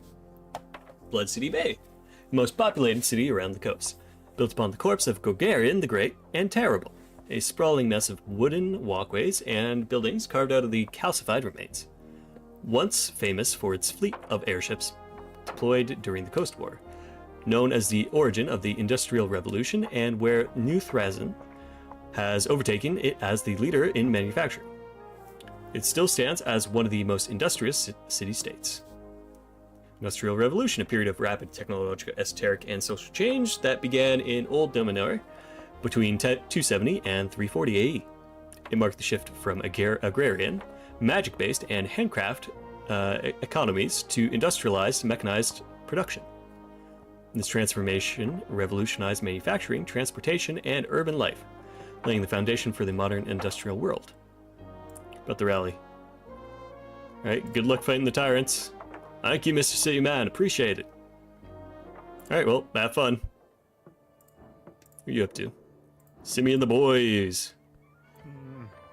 Elder Dwarf puffs out his chest as you approach. Fancy helmet, City Man. Speaks in a short and quiet manner, as if he's scared of his words actually being heard. Dwarf behind him laughs. Stand up for yourself. Bad idea, they would fuck you up in a fight. Don't engage, just leave. Yeah. Alright, they're chill for now. I don't want to get on their bad side. I will steal their money, though. Why shouldn't I have it? There's an esoteric effect in place here. Stopping rainwater. You mean a roof? You mean a roof is stopping rainwater? Orc observes you with great interest. I'm gonna observe you too. We can both play this game. Okay.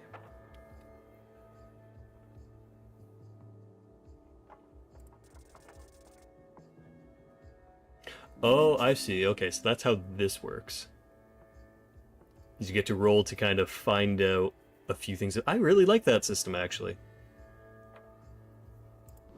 Okay. That's actually really cool. Oh wait, no, I have to observe, not talk to. Let's see. Two is not it.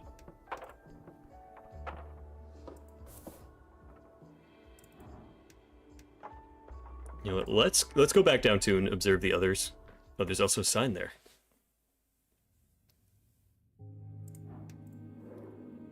Now we have pretty good decks. We might get, yeah, 17. That's everything but the 20.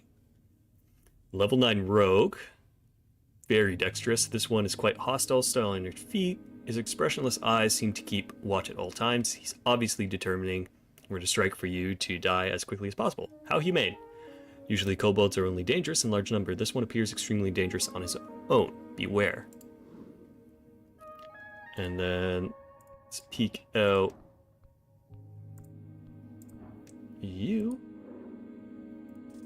We have decent intelligence. We don't have good intelligence, but we have decent. Pale man handles corpses in a basement.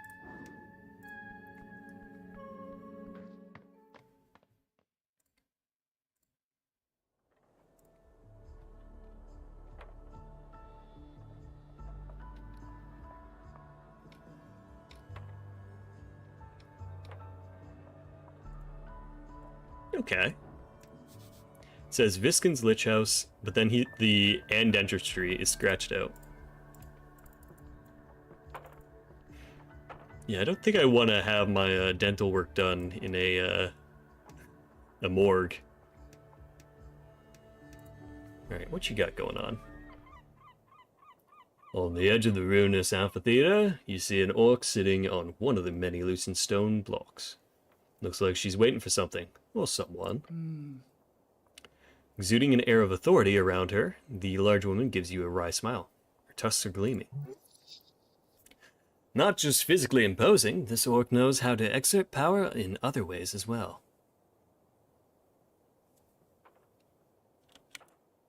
What do you mean by that, Charisma? What do you mean by that?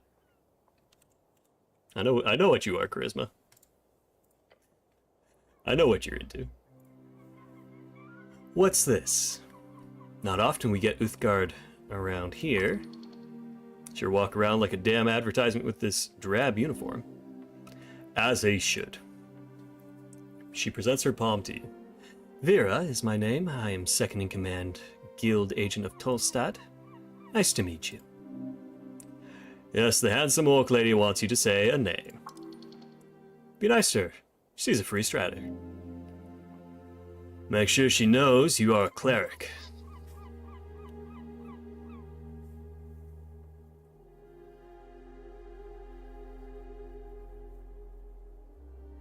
Ran.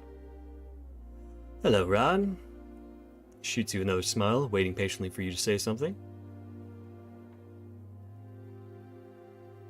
What's the deal with the dwarves? Oh, them? Complicated, as anything. I wouldn't be sitting here wasting my precious day if it wasn't for them. But in short, they're holding an unlawful assembly. They won't let me take a look at the document proving it. Not frustrating at all. he says and winks at you.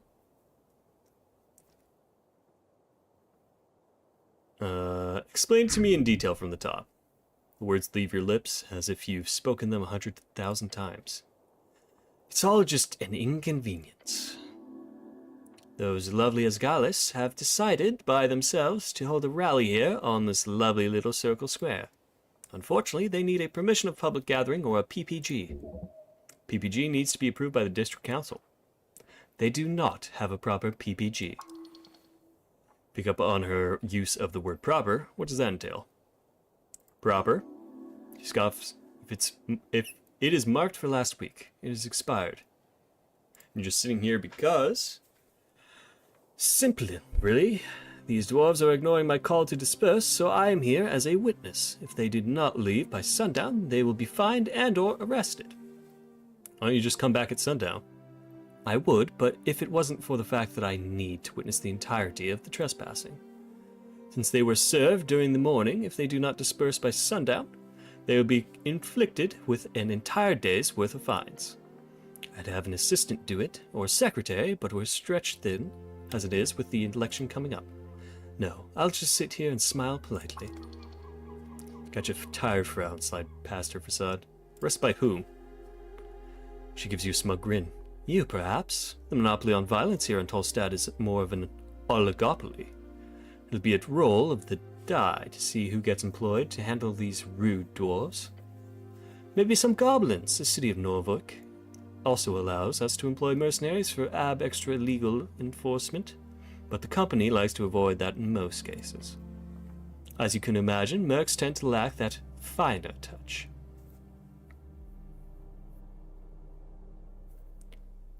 Yeah, just do it yourself. I love your high opinion of me, but even I cannot wrangle a dozen dwarves all at once. Or however many they are, hard to keep track. They seem to almost spawn out of the ground. A little racist, I think. Sounds like trouble. Ha! Trouble would at least be exciting. This is just dull. If only I could get my hands on those PPG documents. Then I could simply hand them over to the city and go home early. Or rather, head back to the office and complete the draft for the marketing meetup. Sorry, I've got plenty on my plate. You need to help her. You need to help her. If you get her this PPG thing, then it'd be pretty easy way to clean this mess. She'd totally be in your debt.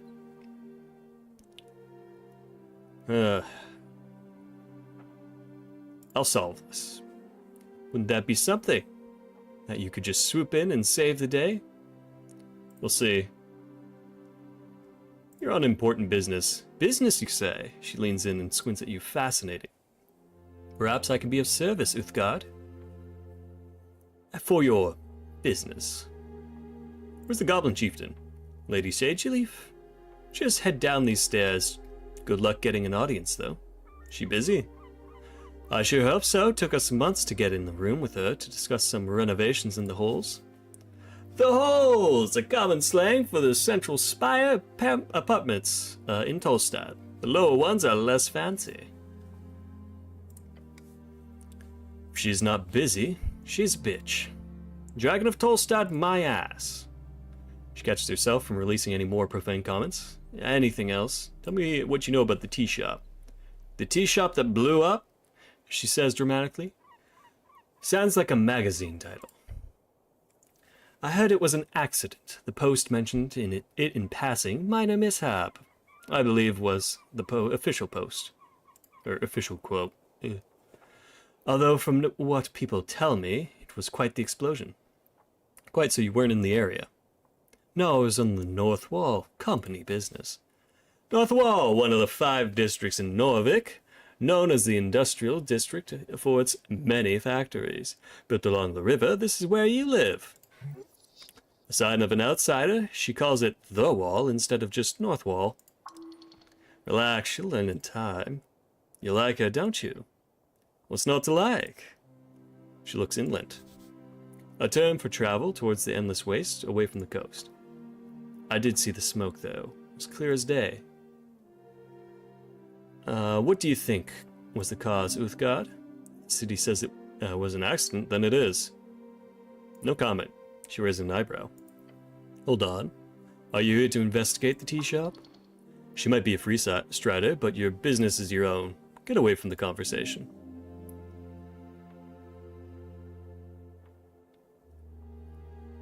Yeah, I'll tell the truth. Really now? No, say no. Yes. Interesting, I'll be honest. I assumed the city would just ignore it. But they sent you. Perhaps it was a secret? Should we have stoically avoided the question better? Sort of a giveaway. Clearly someone thinks this is an esoteric mess. They sent a cleric to look into it. What exactly have you heard? Blew up. Fireplace accident. Bullshit, of course. Most likely a rogue spellcaster. Esoteric, I keep hearing that word. What does it mean exactly? It means... Her eyes wander for a while. Her brows furrow. It's a term to describe whenever anything queer happens, whether the cause would be regular spellcasting or something more esoteric. I'm sure you've noticed something you couldn't explain rationally. Then that would be esoteric. I assume you, of all people, would know what it is, considering she mimics casting a spell with her hands and points at you. Mimic, horrifying shape-shifting monsters, capable of copying the looks of any object it discovers, although with some size limitations, depending on the type. If you touch it, you'll get stuck, probably eaten. Oh yeah, so that was definitely a mimic we found in the downstairs area. Why would the city avoid sending a representative?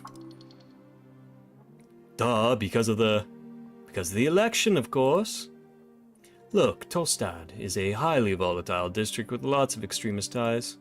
I believe this tea shop acted as a sort of lightning rod. So when a place like that blows up, why would any faction spend resources investigating it? Might even seem like a blessing to some. Cleanse the city of its filthy holes. Especially when those resources could be spent on trying to win the terribly important election. Sound reasoning. While some might see it as corruption, I'd classify it more as simple, boring, but ultimately harmless bureaucracy. Well, I'm here now. You sure are. Good, and good luck, Cleric. If there's anything else, anything the Ascani Reeds Trading Company can do to help you out, let me know. You can usually find me down in our HQ on Water Lane. Smiles in a way that completely breaks down your defenses. Looking forward to seeing you there. I'm done discussing business. Let me know more about you. Where are you from? Little me, I'm an open book. Doesn't answer you at first. Instead, looks away for a moment and smirks. Oh, you mean because I'm an orc and I can't be Norvikian? She says, looking at you with a stern expression.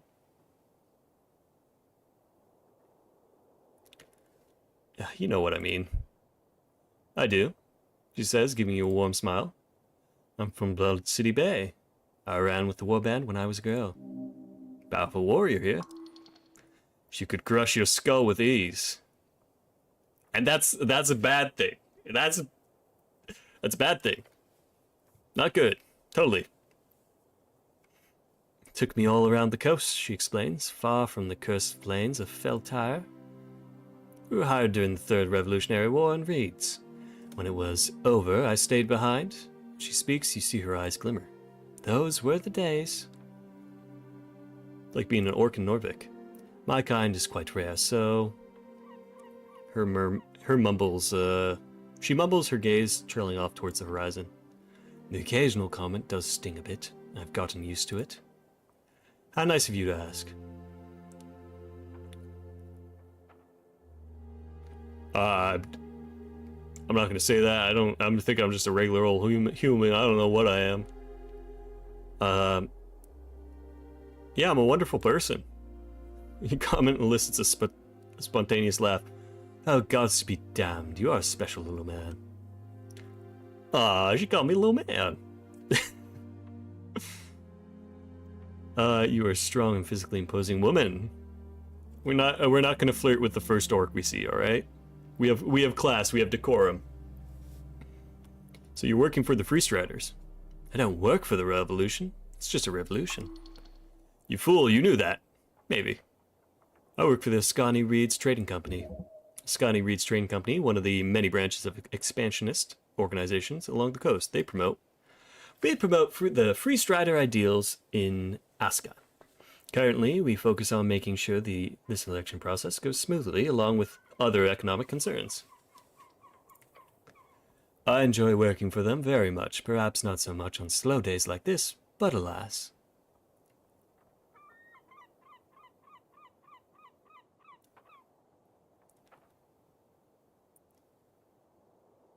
Yeah, I like the election, but you're probably going to lose. If any decent Free Strider would be happy with that outcome. It's about the process, not the outcome. Alright, yeah, I can respect that at least. Not to pry, but if not Free Strider, what are you voting for? In the election. It's only a few days away. Alright. I don't want to be the apolitical guy, but I'm not going to choose a side yet. Alright? Sad to hear, but that is also within your rights, of course. I'll be honest, this is one of the reasons I took this job, speaking with individuals such as yourself, and what they have to say. So thank you for that. She is being genuine. Don't ask him questions about you.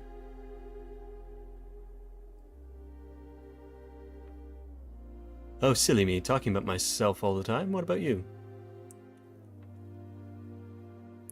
I don't know that. I'm not important.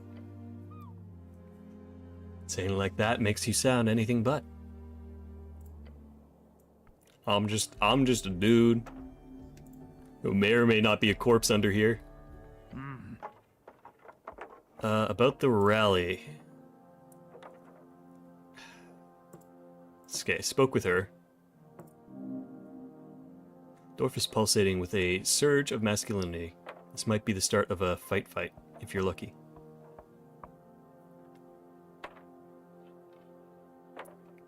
Yeah, that's the thing, is I don't want them to get arrested. I want them to be able to, like, properly and safely be able to do this. Because it is just like a regular election rally, you know? It's not like we are protesting against, for example, grossly, you know, unaccounted for king, you know? Like, that would be, you know, I don't care about your process, then you go and protest, but this is just for your party, so yeah, if you don't leave before sundown, you'll be finding arrested. Oh yeah? Will you do the honor then, Mr. Cleric City Man? Your chuckles among the dwarves. Find you ridiculously in your old school armor. It's going to end poorly, abort. No, but you'll get someone to do the job. Someone, huh? Some grunt with a paycheck, I bet. And you'll probably get a massive fine or jail. The other dwarves start grumbling among themselves. Hey, he says, leaning in. What do you expect me to do, huh? These boys are counting on me.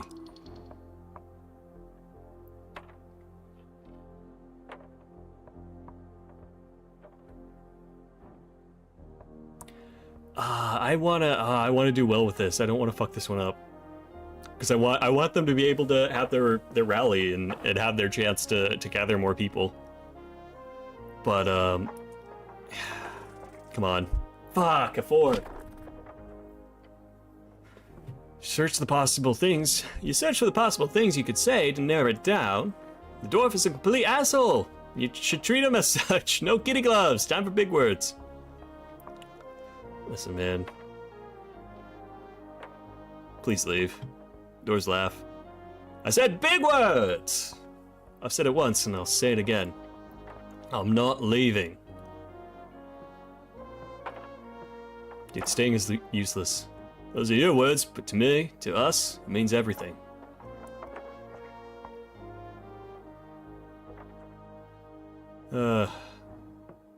Oh wait, is this a reroll? Okay, yeah, I'm gonna spend the reroll on it, please. 8! Fuck! Fuck!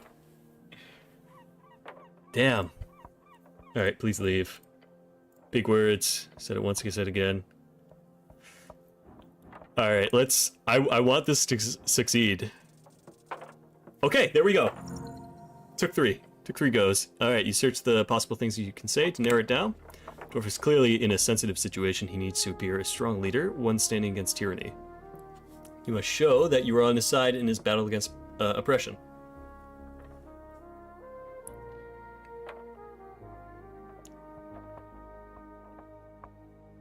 Yeah, the cause will be better off with you not in jail. See thoughts start to swirl behind the dwarf's dark eyes. Turns to his companions and raises a hand. Boys, we're leaving. Disgruntled as they are, none of them complain too much as they pack up their tools and grab their green banner. Before setting off, Alphonse gives you a stern look. You're a strange lad. I see you're nothing like her. You want to do some real good on Tolstad, then join us. Run us down on the crossing. He nods and walks away with his band of unhappy dwarves. This dwarf is an extraordinary man, albeit prideful in his ways. Finally got rid of him! Whew! Let's go talk with the orc again. Oh, they left a hammer, too.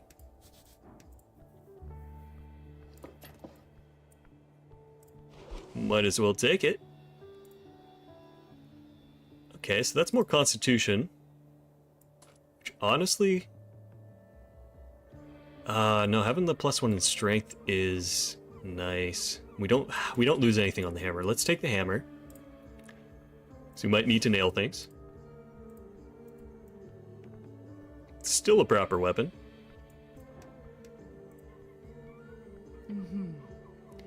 I have to say, with all due respect, well done. Alright, the dwarves. Oh yes, I saw the whole thing. The whole thing? So that's how you handle them, by resolving it with a few kind words. Won't say that that's not impressive on its own, human.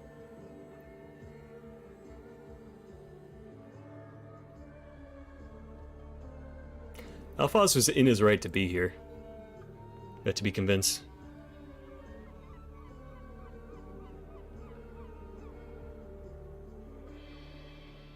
Yeah, one day you'll understand, hopefully. See about that. Good day, Cleric. Damn it, now she's not going to pay you. Confrontation feels bad. Now it's just you alone in the circle square. Yeah, I'm okay with her not paying me. That wasn't about getting the money. That was just about making sure everyone has their equal chance, so long as, you know, they want to do the right thing. Not just like, ah, yes, we're doing this for fucking money. Okay, so I can't go in. Can't be lockpick. How esoteric. I wonder, is there a, like... Oh, tabs a zoom out. Fishman. Fishman fishing for fish. Yeah, this has been a very pleasant game so far. It's been very much a slow start on my behalf because I have to, like, read everything, but it's not necessarily a bad thing.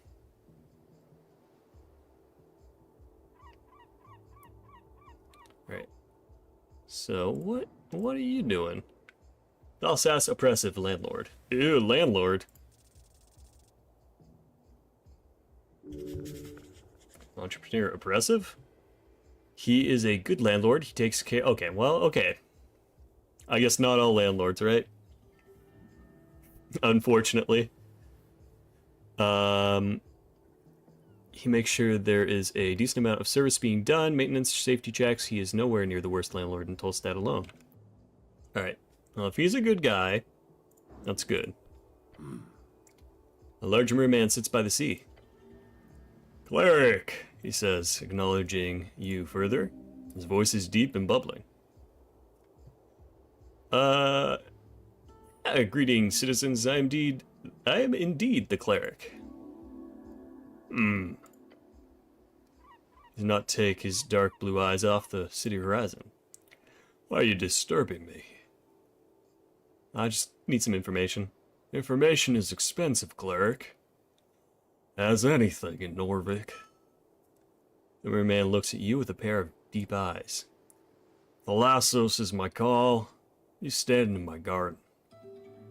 Your call? My name, he enunciates slowly. You live here? No. I don't appreciate the city visiting my property without a heads up. I'm sorry. Good. While you're just standing there, keep an eye on the second pole. Yeah, sure, I'll take a seat. He nods to the second pole. Look at it. Keep your eyes peeled on the tip. They come in waves when it happens. It's quick. You just wait here? Fishing is about patience, cleric. You need to breathe, and takes a long, really long breath. Stare at him slightly shaking. And watch. Professional, eh? You work here for the River Guilders?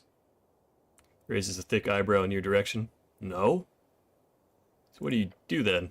Operate facilities, apartment complexes mostly? Oh, is this guy actually rich? Try not to mention it. Let's see. 9, yeah, not happening. Your belly beckons. The comment will slip out no matter what you do. you're a merman who's a landlord. Let it out, be free. Takes a deep and heavy breath. A merman landlord? Eh? You're not the first one to comment on it. Have a laugh. It's funny, you have to admit it. The merman clenches his jaw, his facial muscles twitching, and grumbles through his teeth. Very funny. He reaches forward and grabs a second pole. Okay, so sorry about that, man. It's a low race probably, but heard it a billion times. You know about the tea shop burned up. Yeah, what else? You stay silent for a while, then he mutters to you, you need to find out what happened.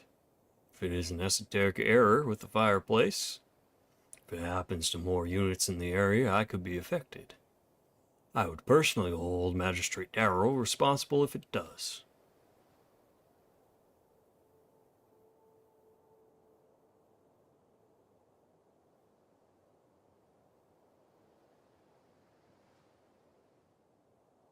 I don't think it was just an esoteric error. I know for sure. Do your job. I've spoken with Miska on the topic. Both agree. You must figure out what happened, cleric. Make sure it does not happen again. Yes, sir. You vote for in the election. I'm voting for the Free Striders. Oh, why? Herman says nothing for a while. For good incentive. Nazgul rent freeze would be difficult for me. Nationalists have not been helpful in the past. How about yellow for now?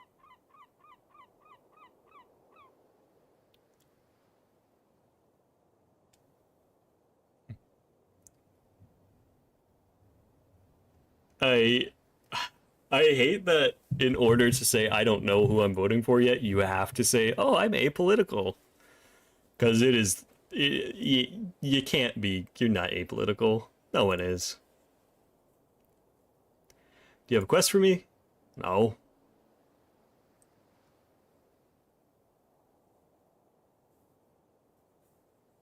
Nothing at all? I don't have anything like that, no. A secret temple that needs exploring? Like a... no, don't keep bringing up the merman thing. Gotta have something. Everybody's got something. He says nothing for a few seconds, says a feigning, I think. Then he says, no. Not delivery? No. Late rents? I can handle that myself. Alright, so nothing. Nothing? He's patient, very much so. Except... Smirk. My tenants have reported a strange light around Pillar Road.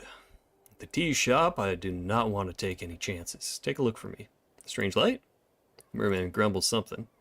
If it has anything to do with the tea shop, or if it's a ghost, or if it is an esoteric event, It was reported to be spotted in the late hours, sometime after midnight, on the road down on the field and the Pillar Road. Yeah, quest accepted. No resources to pay, but if you wish to do, you might. Yeah. Not a quest. No. Quests require payment. This is if you do it entirely pro bono. You wouldn't happen to know anyone in the fishing guild, would you? Glares at you. No. Just I was fishing up from the river. I was fished up from the river and brought to the Lich House, so I just wanted to check up on that whole business.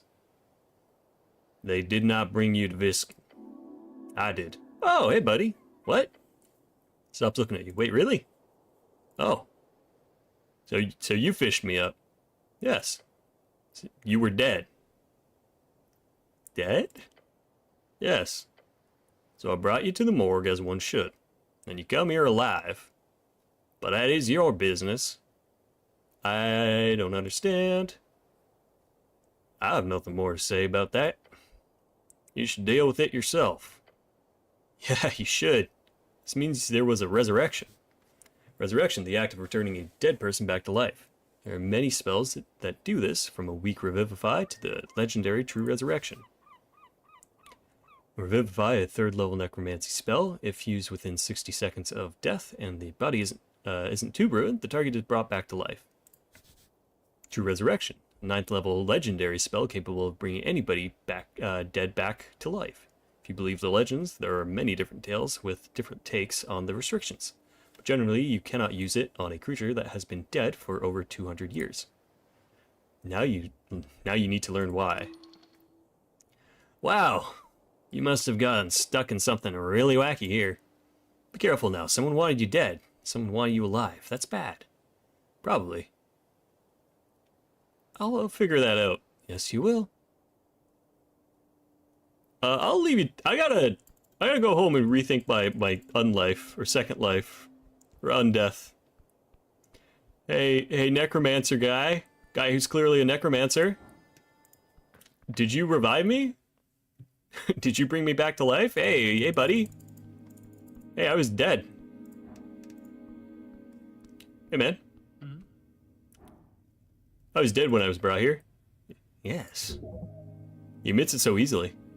I apologize for not telling you the truth earlier. I was advised not to. Puts down his pen and looks you dead in the eyes. When you arrived here, you were deceased sometime in the night from drowning. Right.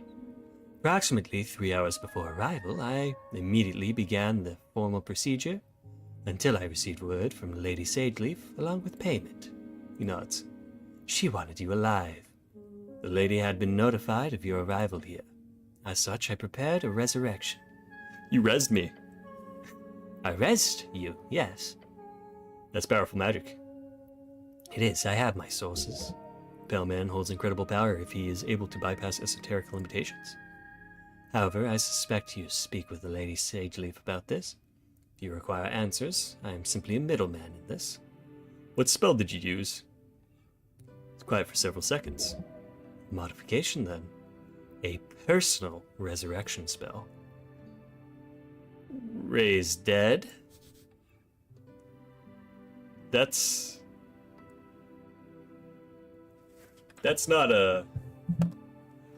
not bring me back to life as a person. That's bring.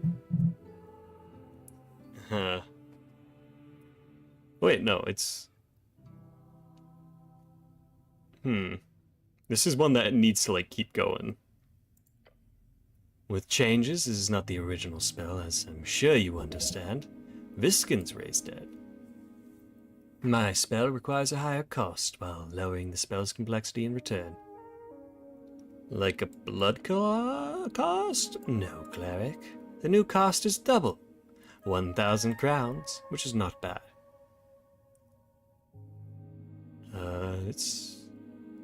It's worth much more than that, yeah? Bellman stares at you. That's why I lost my ability to cast higher level spells? Potentially. Whatever issues your body and soul appear to have had with my spell, it was not permanent. Yeah, I've rebounded quickly. Yes, indeed.